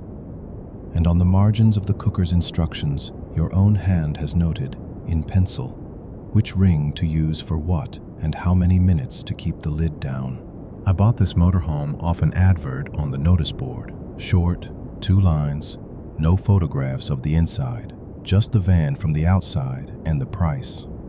You weren't part of the sale yourself. It went through your son, or perhaps your son-in-law. I never quite worked it out and didn't press for details. In the paperwork, it's your surname, your signature on the registration document, your old address in another town, and these notes in indelible pencil in the margins of the manual. But I never once heard your actual voice, not even down the phone. It's strange, talking to a man I've never seen and never will, but 3 evenings into living among your things, I'll have to get used to the idea that you're still the owner here in some sense, and I'm the guest for now, with the keys and someone else's receipt in my hand. And I go through your boxes carefully, one at a time, under this yellow lamplight, trying not to muddle anything up. The yard by the garages, where the van stands, is late and quiet. The neighbors long since asleep in their flats, and I'm here alone with the lamp and your paperwork. On the very first day after buying it, I set about rearranging things to suit myself. The shelf above the bed hung high up with you, and I'm a head shorter than you, judging by the jacket still hanging in the wardrobe, so I dropped it 2 notches to reach it without a jump. I pushed the driver's seat back and down. You'd had it set as if you drove stretched out to your full, not inconsiderable height. The cupboard under the sink opened left to right for you. I find the other way easier, and I swapped the runners round. The switches by the door ran in an order I never worked out. The kitchen light came on with the second switch from the left, though the first would have made more sense. I swapped the wires over and marked each one on the tape with a felt tip, which did what? And the loose step by the door I tightened up, shifted a centimeter closer to the threshold so a foot would land more surely in the dark. A day later, everything stood your way again. Nobody moved a thing while I was watching. I simply walked in one morning and found it. The shelf hanging high again, right where it hung with you. The seat tipped forward and up again. The cupboard opening your way again. The switches back in your order. The tape with my writing still in place. And the step loose again in exactly the spot it had been loose before. I didn't see who does it, Gavrilov, and I'm not going to pretend to you that I suspect you personally. I honestly don't know what to make of it. I just moved everything back to suit myself and went to bed. And in the morning, found your measurements back in their old places again. It went on like that, over and over, and at some point one evening I stopped keeping count. What mattered wasn't the count, but the fact that the van kept obstinately returning to exactly your height, your side, your order, as if it had a better memory than mine. And my body, Gavrilov, started behaving oddly before my head ever caught up with it. In those first evenings, while I still believed the changes held, my hand would go for the switch in the spot where I'd moved it, and land in darkness. The light came on from the other switch, the one I'd shifted over to your place, and my fingers kept reaching stubbornly for where the button sat in my head, missing the switch itself by a couple of steps from the door, as though I'd walked into someone else's home, though the van had been mine 3 days running by then. My head, in those same evenings, kept meeting the shelf I'd lowered to suit myself. It hung high again, and I'd reach for it and find nothing, expecting it closer, while it sat somewhere above the crown of my head, out of reach, and I'd have to go up on my toes just to feel for it at all. My foot on the step in those same evenings slipped once or twice a trip because it kept searching for the footing where I myself had shifted it, while the actual footing sat a centimeter further along, your way. Then the misses grew fewer, and it was this, Gavrylov, more than anything else, that kept me lying awake at night. My hand started finding the switch almost at once, finding yours, the second from the left, as though my fingers had learned your order before my own head managed to learn it, and the tape with my writing just hung there beside it, doing nothing, because my hand had long since stopped consulting it. My head stopped hunting for the shelf down low and began reaching up on its own, to exactly the height where it was meant to hang with you, with no say-so of mine, as though my hand and neck had memorized the very height I'm too short to reach and will never grow into. My foot on the step missed less and less. It already knew where to set its weight, and set it right where the step sits loose with you, a centimeter further from the threshold than I'd once tightened it that first evening. Towards the end of the third week, I came in late, no light, feeling my way after a long drive, and my body went the whole distance from the door to the bed without a single mistake. My hand found your switch on the first touch, my foot landed on your step dead center, and my head never met the shelf at all because it ducked on its own beforehand, a split second before I'd even managed to remember the shelf hangs high over the passage. And standing there in the dark with the light already off, I understood that I had no misses left in me at all. And that feeling turned out heavier than any bruise, because for as long as I was missing, I was at least still myself in someone else's home, and without a single miss, my own body simply moved through here the way you used to move through here. I stopped rearranging things after that, without ever explaining to myself quite why I'd stopped. I set the shelf back to your height, pushed the seat forward and up the way it stood with you, turned the cupboard back to your side, put the switches back in your order, peeled off my own labeled tape, and left the step loose again the way it was loose with you. I wasn't fitting the van to myself anymore, but fitting myself to the van. I sit higher at the wheel than I'd like, stretching to reach it the way, it seems, you had to reach it. I reach further for the shelf than's comfortable for my arm. And for the first weeks after that decision, I knocked my head on the same spot nearly every evening, getting used to your height all over again, with my eyes open this time, knowing exactly what was coming, and still never managing to duck in time. Driving this way grew easier in time than fighting the van night after night. My hands stopped darting about looking for spots I'd have called my own, because there haven't been any such spots in this van for a long while now. And in one narrow sense, only in the sense of the movements themselves, with no bearing on anything else, it truly did become more comfortable than it was that first week of endless swapping the shelf, the seat, the cupboard back and forth. 8 years now I've driven this motorhome the way you set it up, your height, your order, your side of the cupboard, and I gave up long ago looking for any intention behind it on your part, Gavrylov, because there turned out to be nothing left to look for.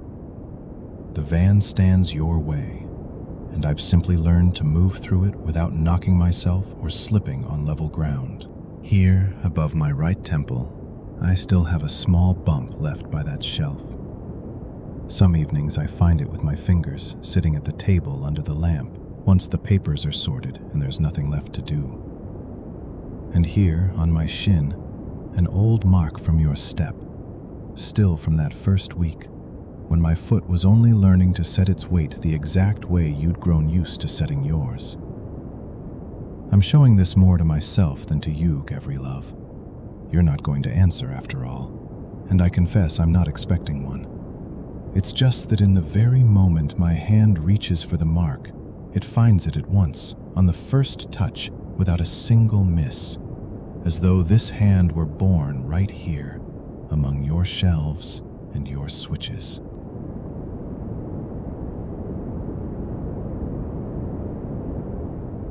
The evening is just the same as it was a year ago. The same field by the river, the same bend in the water, the same dozen motorhomes parked in a circle, noses turned inward, and in the middle, the shared awning, the folding tables, and a kettle someone's already set on the grate over the coals, while the generator hums quietly off to one side behind the last van where you can barely hear it at all. The sun is going down slowly, in long stripes across the grass. Someone's unfolding a deck chair.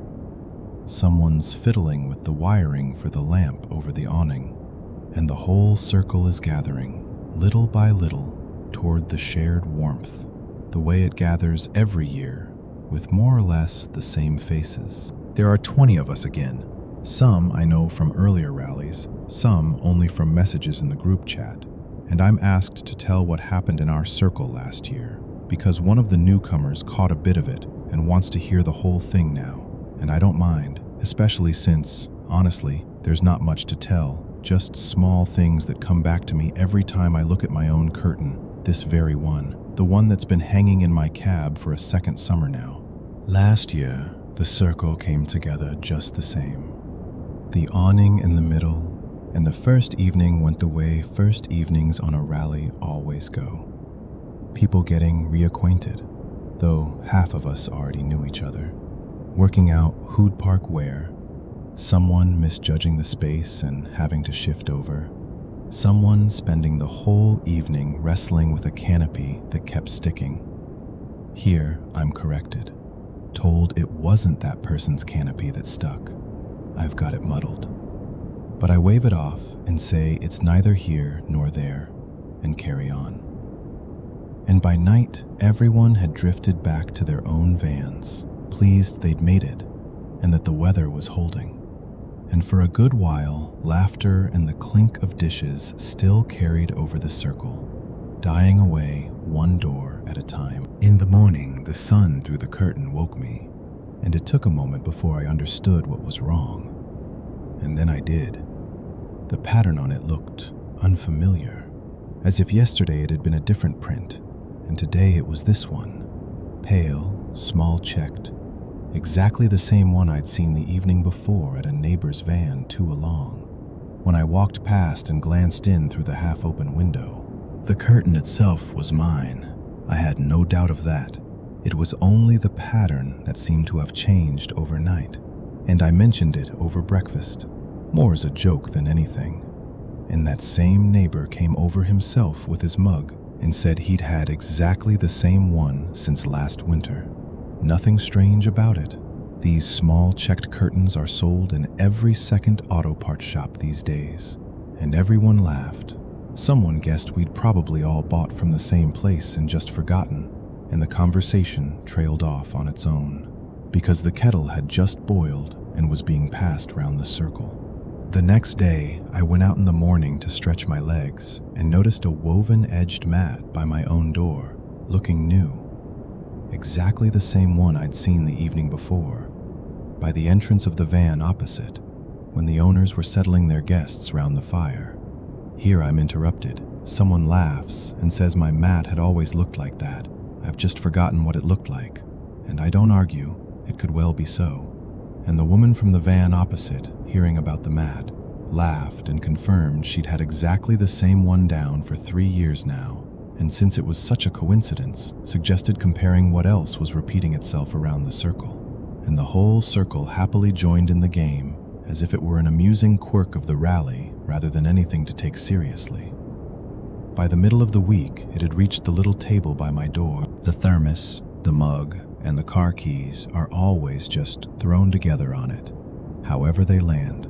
But that morning I came out and found them laid in a neat row, thermos on the left, mug in the middle, keys on the right, exactly the same way I'd seen things laid out the evening before at the neighbor's pitch 2 along. I'd caught sight of it in passing, on the way to the fire.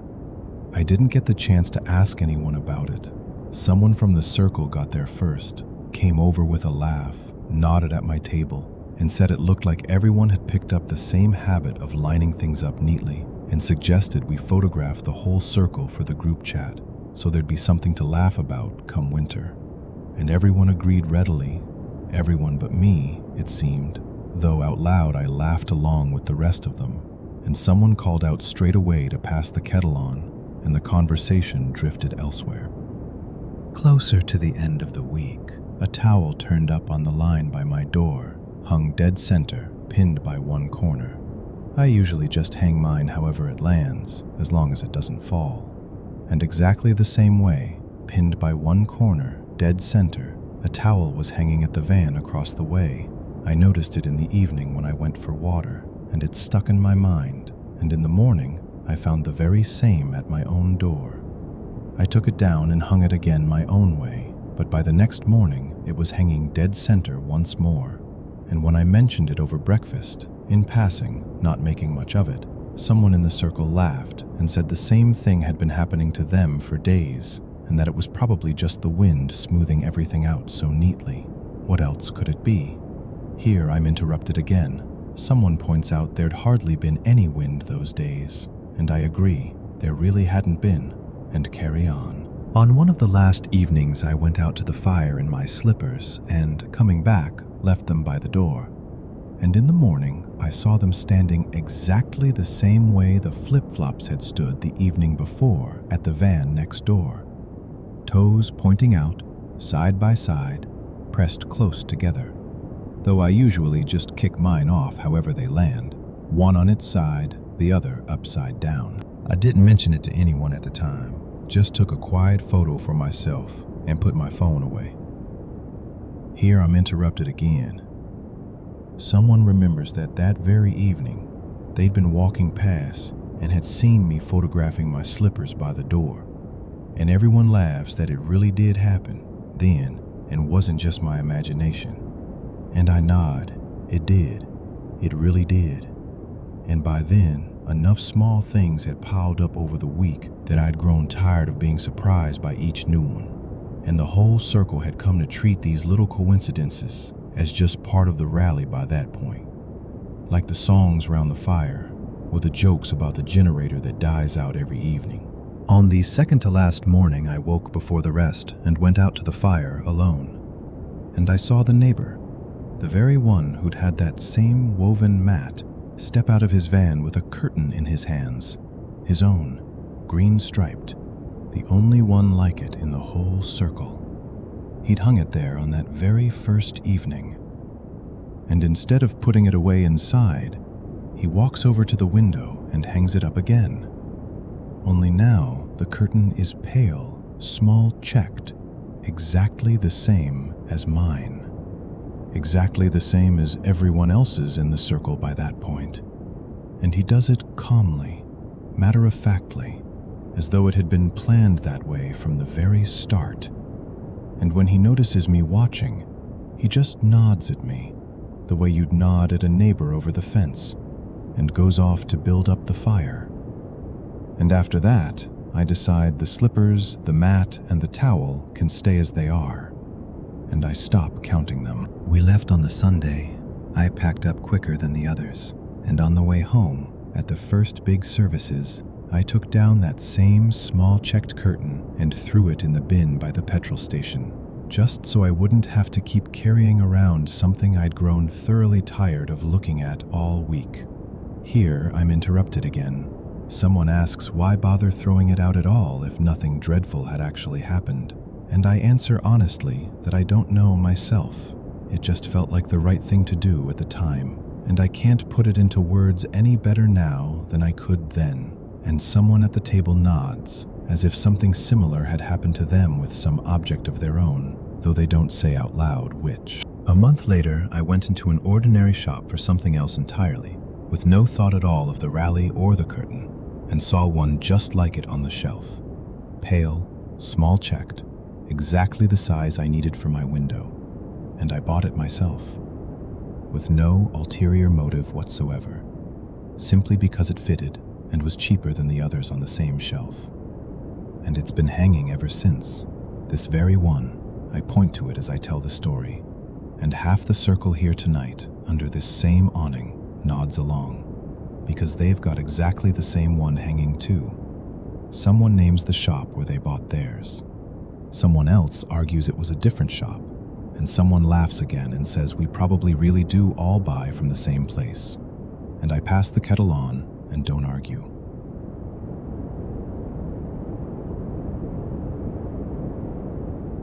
You're not asleep, are you? Good. Then just lie there and listen. You don't have to answer. I only need to say this to somebody while you're still here. Because tomorrow morning you'll get on the bus and go, and I'll be back here on my own again, on this whole plot, just me and him and that dark, unfinished box of a house across from us. So that's why I'm talking, while there's still someone to talk to. And you just lie there on your bunk. The kettle's nearly boiling. I'll take it off in a second so it doesn't whistle and wake your father. He's through there, behind the partition, asleep like the dead after today's work on the house. And let him sleep. Tomorrow he's got the floor to pour again in that room by the porch. This is our second winter here. You know that already.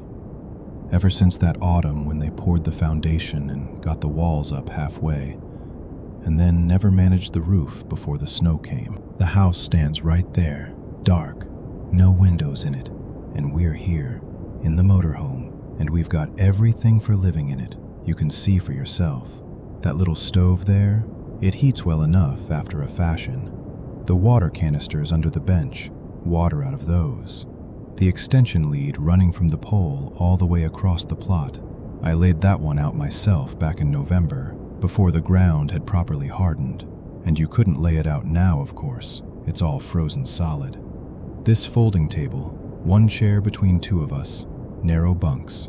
You've already felt for yourself how awkward it is climbing up to the top one, but we're used to it. 3 people in a space like this, and it's fine. We manage. We just keep everything strictly in its place, or there'd be no room to turn round between the bunk and the hob. There's condensation on the windows every morning. I have to wipe it off with a towel before the kettle boils. That's the first thing I do when I wake up. Wipe the windows, and only then everything else. Your father says it's become a habit of mine, but I don't think it's a habit. I think it's just how things settled since last winter, because it's convenient. Now here's what I wanted to tell you, only don't be frightened. Just listen calmly if you can. Since this autumn, something started turning up around the motorhome that has no business being here at all.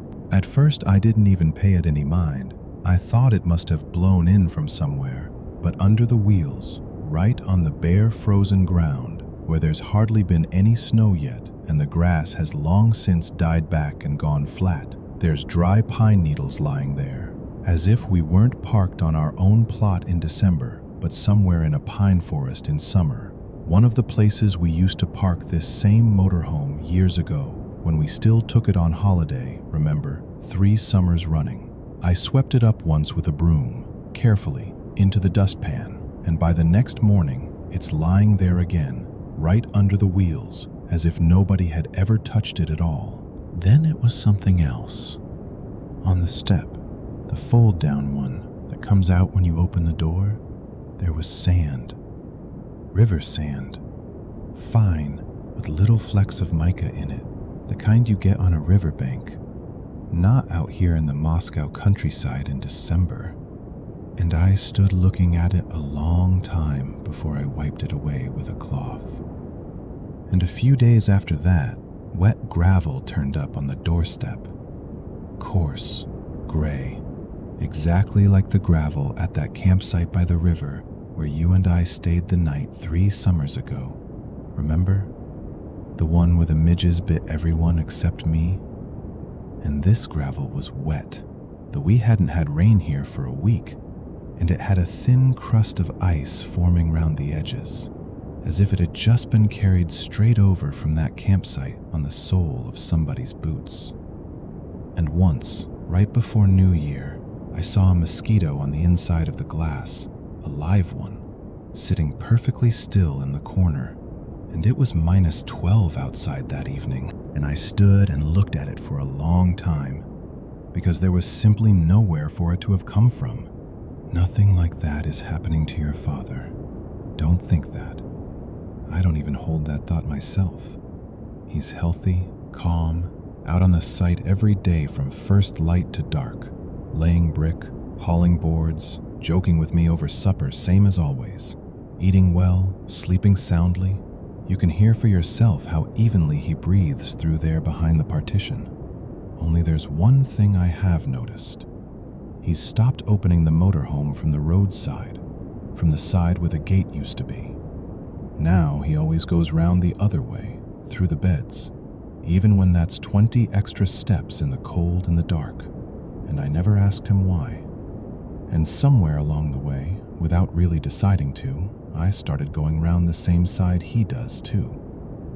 But here's the main thing, the reason I'm not sleeping tonight.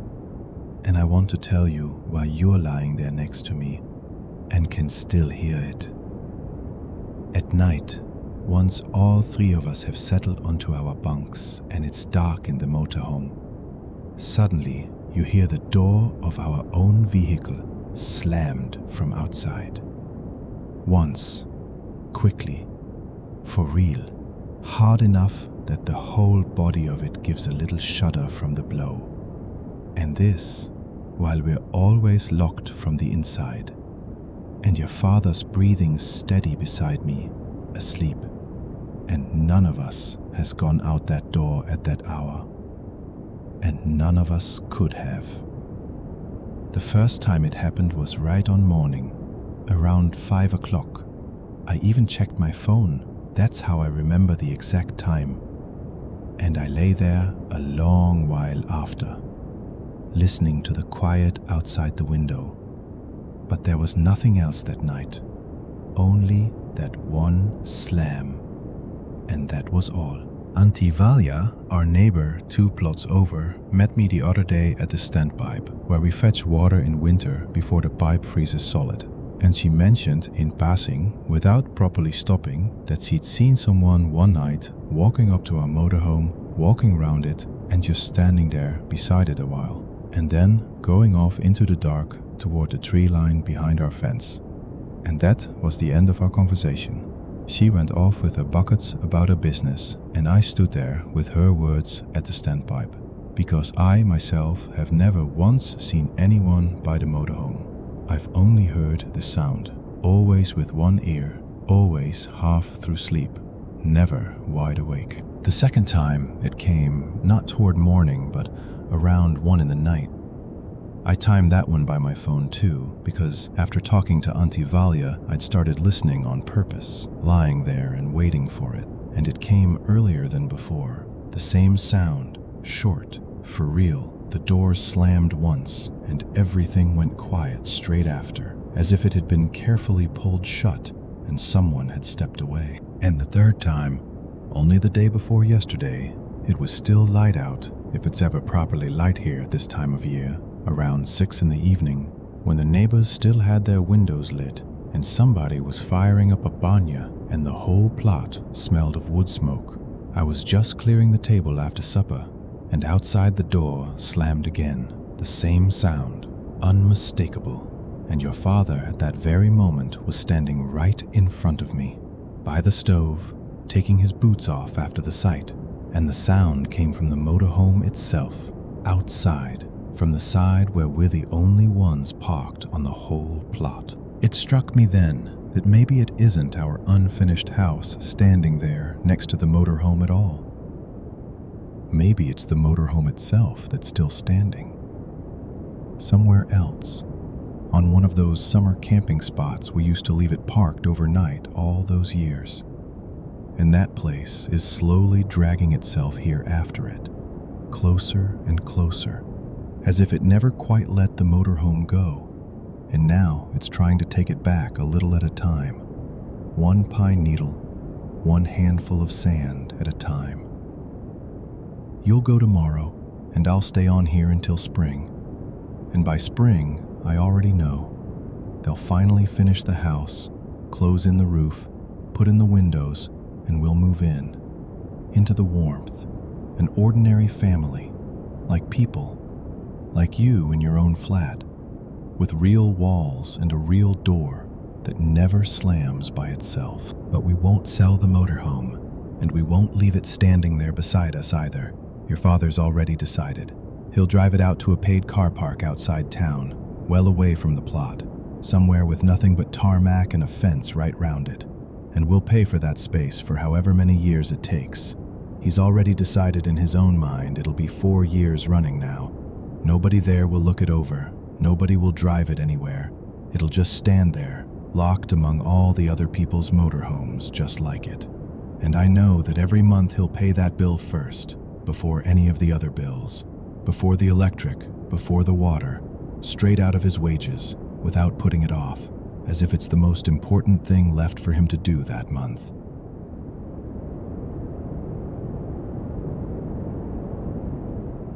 "8 years I've been driving this road, which is exactly why I've got something to tell. The flatbed's empty behind us. There's still an hour and a half to go, and you're sitting there not saying a word, which is fine by me. My radio's been dead in this cab for a year now. The receiver burned out back in winter, and there's never quite time to replace it on the road, so mostly it's just the hum of the flatbed behind us for company. The work's simple enough. A call comes in, an address, jacks under the wheels, straps, the winch pulls the flatbed down. The vehicle either drives on under its own power or gets hauled up whole if it can't manage that anymore.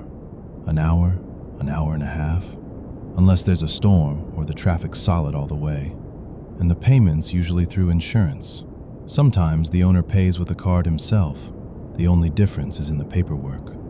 None at all in the work itself. Control sends the address through, and from it, I can usually work out roughly what's gone wrong and how long I'll be there. Cars tend to break in the same handful of ways. Lorries in their own way, and campers in a third way entirely. Because on one chassis, you've got the engine, the generator, and the whole guts of the living quarters all crammed in together, and there's plenty in there that can go wrong.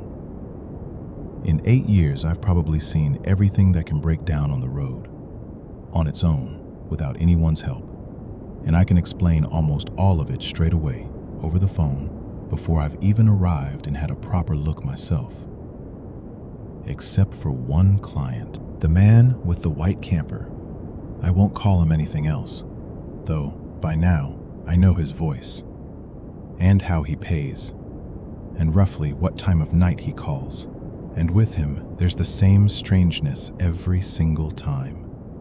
His vehicle doesn't break down wherever it happens to, but exactly 200 meters short of somewhere he could have pulled in for the night. A lay-by, a turnoff to a rest area, a bend leading to a lit-up petrol station. It doesn't matter what's actually waiting up ahead. Only the distance matters, and it's always the same distance. As if someone had measured it out with a tape and driven an invisible stake into the verge. The first time I thought it was simple enough. Coming up to any rest stop, the road changes slightly. The surface is different, the vibration's different, and if something in the vehicle's right on the edge, that's where it gives out, because the threshold's lower there than on a level stretch. A working explanation, and I believed it myself for the first couple of call-outs. Later, I tried another one. Maybe it was the driver himself. Coming up on a place to stop for the night, a person relaxes without meaning to, eases off the pedal half a second earlier than usual, and the load on the engine spikes exactly where his attention does. Only both explanations break against the same thing. The place is new every time. The road is different every time. The driver's the same man, and the distance stays the same. And no engineer alive is going to tell me why the stretch before one random turnoff keeps differing from the stretch before another random turnoff by exactly the same measure, over and over. That first night I got there, close to morning, he was standing on the hazards a meter off the carriageway. The lorries were coming through close together, and the wind off them hit the side of the camper hard enough that the whole house was visibly swaying in my headlights. Ordinary enough. I always ease off with the flatbed myself when there's someone standing nearby, so as not to add my own wash to theirs. While I was hooking up the straps, he told me, calm, no urgency, the way you'd mention the weather. He said that every time a lorry passes close, the house gives a sway. Ordinary enough. And then, once the road's gone quiet and there's no lorry to be heard or seen, the house gives another sway, the very same motion, as if trailing behind the first. I told him then that it was a residual airwave moving round the body and taking a moment to settle. Nothing to worry about. An honest enough explanation. I've seen it with high-sided lorries myself. The air keeps moving round a vehicle nearby for a second or two after they've gone. The second time, about 10 months later, it was almost the same. A different road, a different stretch of country, but the same falling short of the rest stop again, lorries close by again, and again he told me about the sway that comes after the road's gone quiet.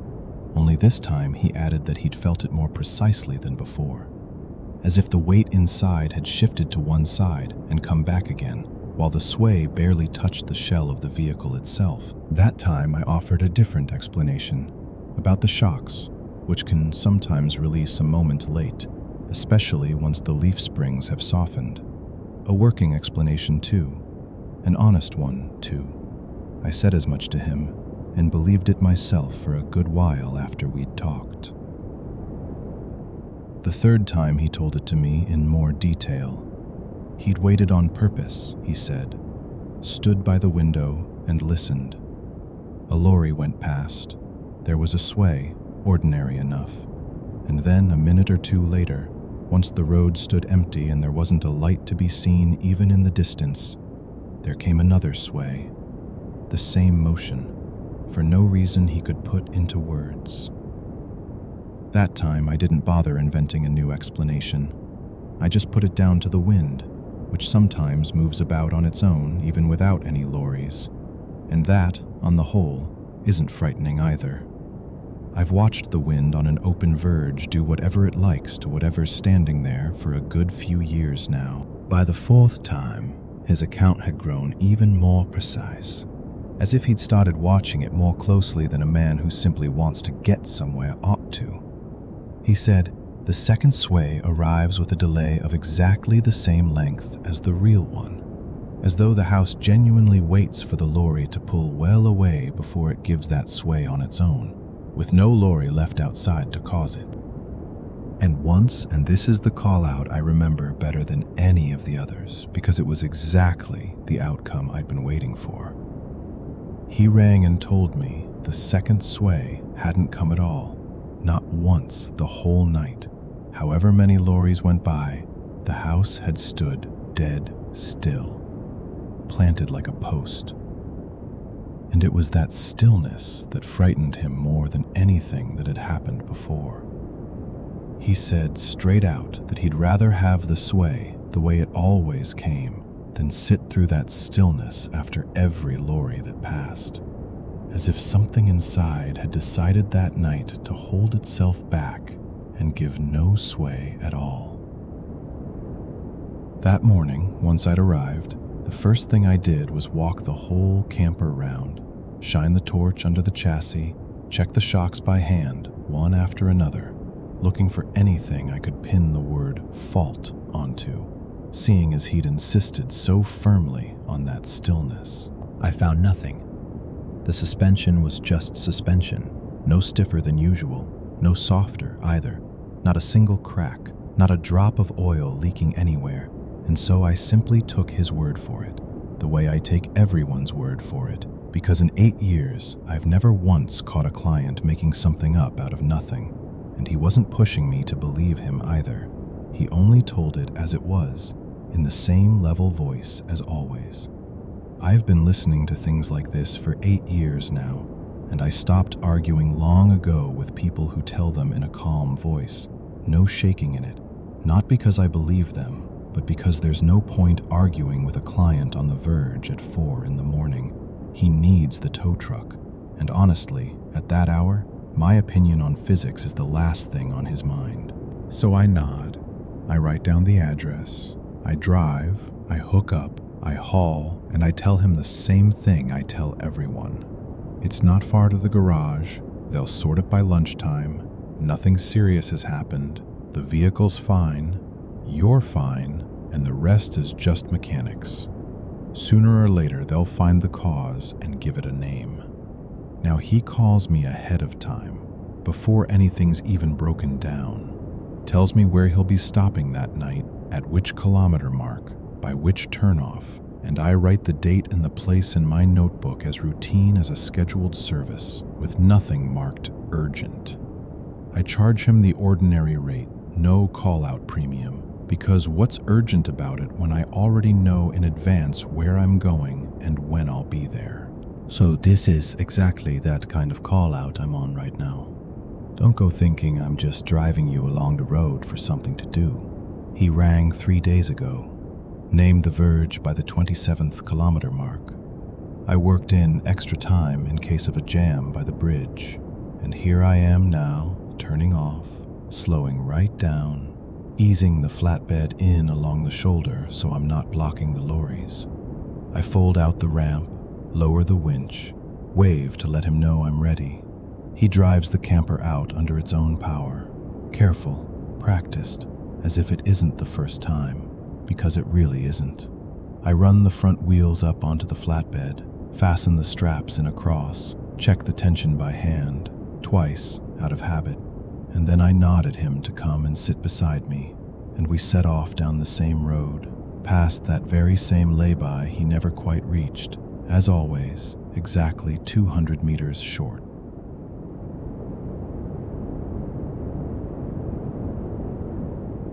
Come in, the kettle's hot. I kept it on just for you. Though I won't be having any myself, I'd rather get on the road home while it's still dark, before the ice takes the road. It's getting light past the gate already, but not properly light, more gray, and the floodlight will switch itself off in a minute. The timer swaps it over to morning mode at exactly this hour. You could set your watch by it if you've left yours at home. These are the keys, gate and the hut, and these two smaller ones are for the box on the post by the entrance. We split the electricity bill with the yard next door. The account number's written on the inside of the little door, in case you ever need it. The logbook's on the table, sign under my last entry. I've already filled in today's date, wrote it in last night before I left on my round. And there's a blank page after yours, too, just in case owners turn up earlier than they said and someone needs to note who came and when. You've seen the yard before, of course, but working a shift here is a different thing from just looking at it from the outside. 2 rows, 80-odd motorhomes and caravans, every one of them under a cover until spring, every one laid up since September, water drained out, batteries taken off and returned to the owners against a signature, covers pulled down tight so the wind can't lift a corner and no crow can get in through a gap. The rows run along the fence.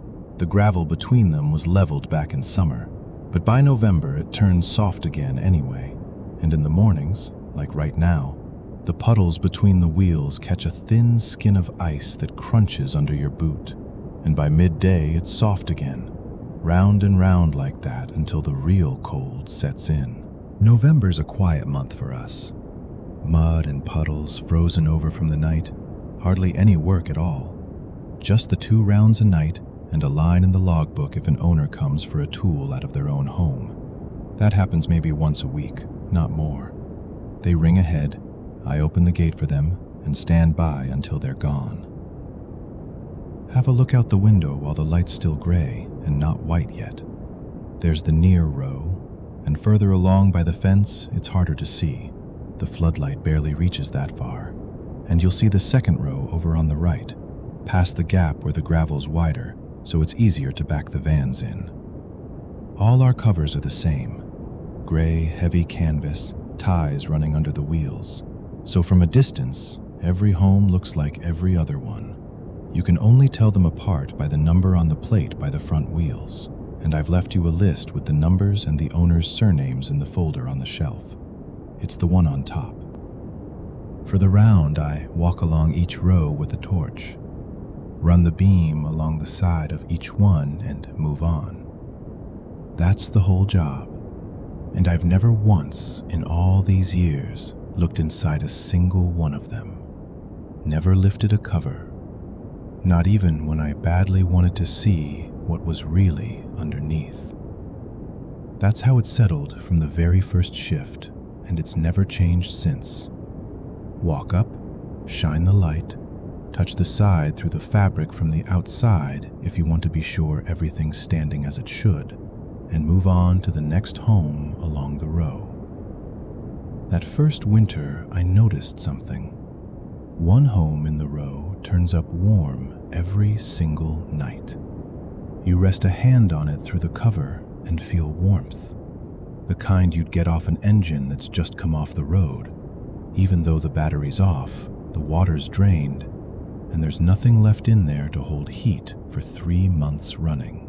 That first time, it was the far corner of the second row, right by the fence, where the torch barely reaches, and I told myself back then that I was simply mistaking the feel of it for reflected light off the floodlight. You get that kind of misleading warmth in the cold sometimes, especially near the end of a night, when you're tired yourself and your hands stop telling the difference come morning. But it's not frightening. I'll say that straight off so you don't spill your tea. I got used to it long ago, and in all these years, nothing bad has ever happened to a single home or a single owner. No seals ever been broken, no windows ever been smashed. It's just a thing this yard has. Every yard has its own, and this is ours. That first night, if you looked closely at the cover, there was a dark, half-thawed circle visible on the inside of the glass, as if someone had been breathing on the frozen window from within, and the cover itself wasn't lying as tight as I'd pulled it that morning, with an extra fold by the driver's door, as though it had been lifted from the inside and thrown back over not quite straight. I stood there a while, shone the light, felt the warmth through my glove with the flat of my hand, and moved on down the row, because there was still the rest of the round to do either way. A round's a round, and nobody gives you a pass for the one home you skipped. A few nights later, the warm home wasn't by the fence anymore.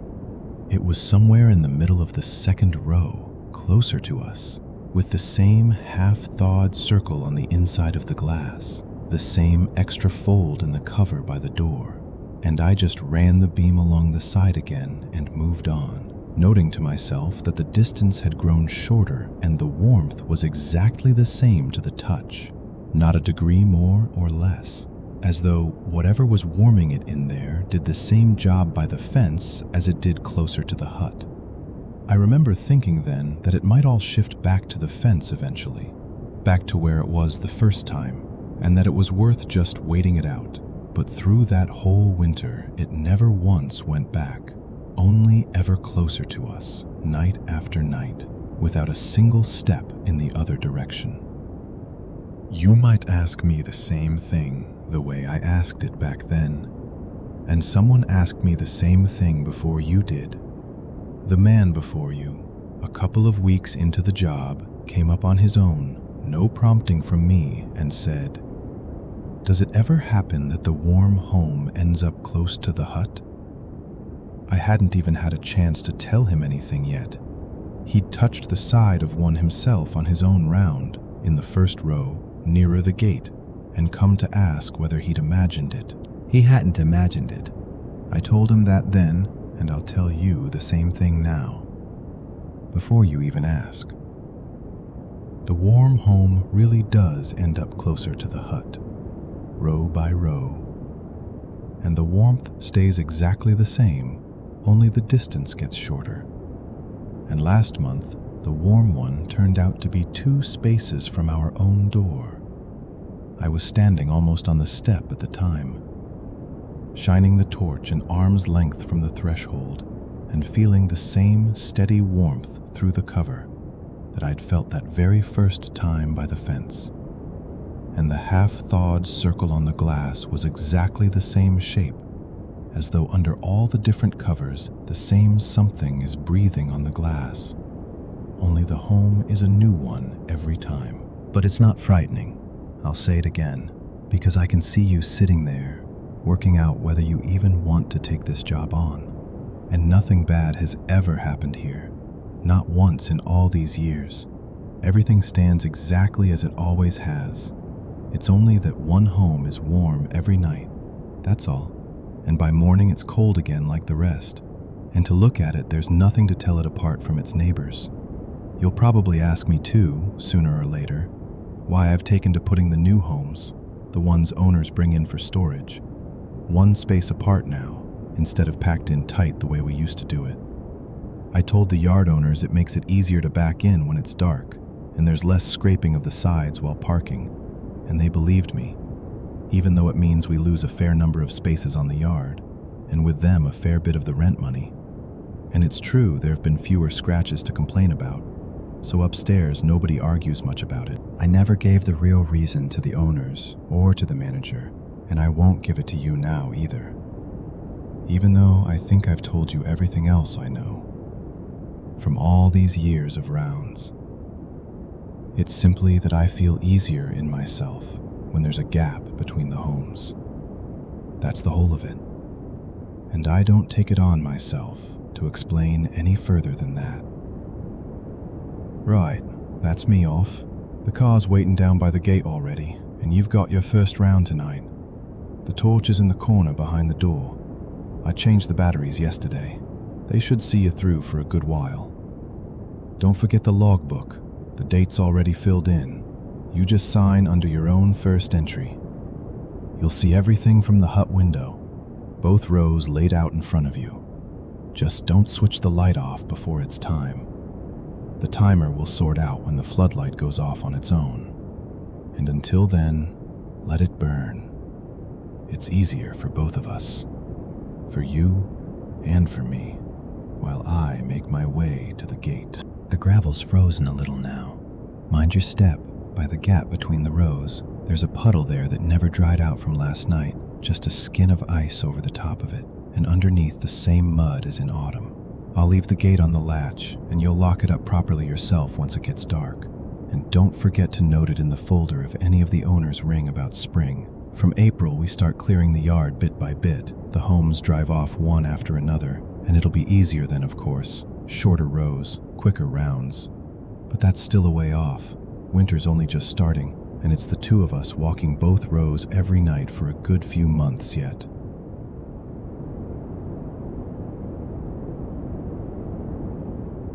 Motorhome for sale. Van base conversion. Year of manufacture available on inspection. Mileage listed honestly. 4 sleeping berths. Kitchen with hob and sink. Compact bathroom. Standalone heater for cold nights. Runs and drives. All systems working. Water and electrics checked at viewing. Paperwork in order.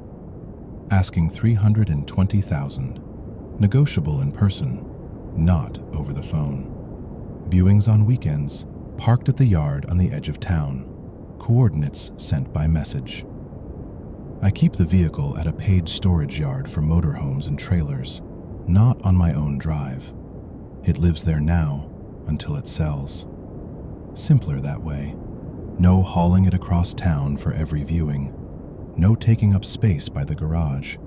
And easier for a buyer to come once to a known spot than hunt down a private address. At the gate, there's a barrier that lifts with a heavy creak and comes down with the same one. A guard's cabin, and past the chain link fence, rows of vehicles just like this one. Some for sale, some just parked up for the winter. The tarmac is broken. Gravel crunches along the edge of the lot under any footsteps at all. Mine, a stranger's, the guard's, who walks the rows in the evening and knocks on the panels, checking nothing's been left open. Weekends the lot gets busy. People pull up to look at one vehicle, then another. Doors slam. Someone haggles out loud 2 rows over, and you hear it whether you want to or not. Weekdays it's quieter. just the barrier and the gravel, and now and then the guard's footsteps on his round, which he does by day and again closer to night, out of habit, not really looking either way. Between viewings, I live here myself. Simpler, no going back and forth, and the vehicle's always to hand. If someone messages in the morning, ready to come by that same day. The first buyer came on a Saturday, walked around the outside, climbed in, looked at the hob, folded out the sofa bed, checked under the sink. About 10 minutes later, he stepped out and said it was a bit tight. They'd probably look for something roomier, thanked me and left, polite, unhurried, as if he really had just looked round and formed an opinion. I didn't think much of it at the time. The layout doesn't suit everyone. Not everyone needs this exact footprint. People are looking for all sorts. The second viewing was a fortnight later, and this one didn't stay long inside either. He looked up at the drop-down bed over the cab, was quiet for a moment, climbed back down and said, "The top bunk seems to be occupied. Sorry, we'll probably look at something else." I told him it was empty, showed him myself, folded it right out, tapped the mattress with my hand. Empty, clean, just aired out. He nodded, apologized again, and left anyway, not arguing with me and not pressing his odd phrase, just repeating on his way out that it was probably occupied and that they'd look at another option. The third buyer didn't seem bothered by any of it. He climbed up himself, sat there a couple of minutes, came back down calm, no surprise on his face at all, and just said they'd rather wait until it freed up and maybe come back then. I asked what would free up, but by then he was already zipping his jacket and didn't seem to hear the question, or heard it and found nothing to say, and just repeated the bit about waiting, already walking away toward his own car. Between these viewings, I stayed on the lot alone, as usual. Weekdays are quiet here. The neighbors along the road turn up every few days to check on their vehicles. The guard sits in his cabin listening to the radio, and I sometimes go over for hot water if my own gas bottles run dry. We hardly talk about buyers, except when he asks whether anyone's taken the vehicle yet, and I say, not yet, and that's where the conversation ends, because I don't have much more to explain, even to myself. So I added a short line to the listing for anyone who asked. Top berth is free. Fold it out yourself at the viewing. Matter closed. I thought it was a wording problem, that people saw the drop-down frame in the photo and for some reason decided someone was already bedded down up there, though where anyone would come from in a vehicle that sits locked on a guarded lot all week, and where the only one sleeping at night is me, and I sleep fine, no dreams worth repeating. Adding this after Sunday because it happened again. The same thing, only shorter this time. The fourth buyer came with his wife. Both went in, both came out quickly, and on their way out said one line together, as if they'd agreed on it beforehand. The top one seems occupied. We'll wait until it frees up. I didn't argue and didn't even bother showing the empty berth again. What was the point, when their words were nearly the same as the second and third buyers, just fused into one short line, nothing extra. By August, another one came, the fifth, looked round just as quickly, came out just as calm, and said it in almost the same words. Occupied up top, we'll wait until it frees up and come back then. I started writing these lines straight into the draft listing, word for word, without any explanation of my own. I never found a use for them. There was nowhere else to put them, and for some reason, I didn't want to throw them out. Wrote them down more for whoever came next, if they asked. Let them read with their own eyes the same thing the ones before had said, and maybe not ask again. The sixth came in September already, toward evening, when the lot was nearly empty and the guard was doing his rounds with a torch, though it was still light out. This one didn't even climb up, stood below, looked at the drop-down frame from underneath, and said exactly what I had already written into the listing before he arrived. Top one's occupied. We'll wait until it frees up. Word for word, as if he'd read it beforehand, though I hadn't published the new version of the listing that evening, only kept it open in my notes. The lot goes on with its own life besides all this. The vehicle next to mine, also up for sale, hasn't moved in 3 months. Its owner turns up once a week, wipes down the windows, and drives off again. A couple of rows over, someone's loading a trailer for a long trip, and in the mornings you hear doors slamming, people talking whom I never see up close. Weekdays are quiet, just gravel crunching under the guard's footsteps and sometimes under someone else's. Strangers I don't always manage to put a face to, though there's nothing odd in that for a yard holding 50-odd vehicles, where someone is always either arriving or leaving. Between viewings, I still sleep here, same as before, and nothing about me has changed in that time. I sleep soundly, wake to the alarm, make tea on the same hob described in the listing, and climb up onto the drop-down bed myself when it's cold and I want to be right under the roof. And up there, it's as empty as it ever was. It isn't the buyers seeing something and getting frightened. It's only me seeing that there's nothing to see, evening after evening. And that, honestly, is the one thing about all this that actually holds my attention. From the lot at that hour, you hear the same as always. The barrier lifting to let in a late neighbor, gravel crunching under someone's steps toward the far row, the guard shutting up his cabin for the night and turning his radio down low inside. The neighbors on the lot know nothing about my viewings, and don't ask. Everyone's got their own vehicle, their own buyers, or their own storage till spring, and the talk around here sticks to the usual things. Whose tank's leaking? Who needs new tires? Who's off on holiday and leaving a trailer in the guard's care for an extra fee? I've never told anyone here about the top berth. Nothing to hide, just nothing much to tell. It's empty. I sleep there myself when it's cold, and I wake the same way I lay down, without anything worth mentioning to the neighbors. By October, I'd taken a listing down, decided I was wasting people's time and my own, since the viewings never came to anything anyway, and there hadn't been a direct call about the price in a long while.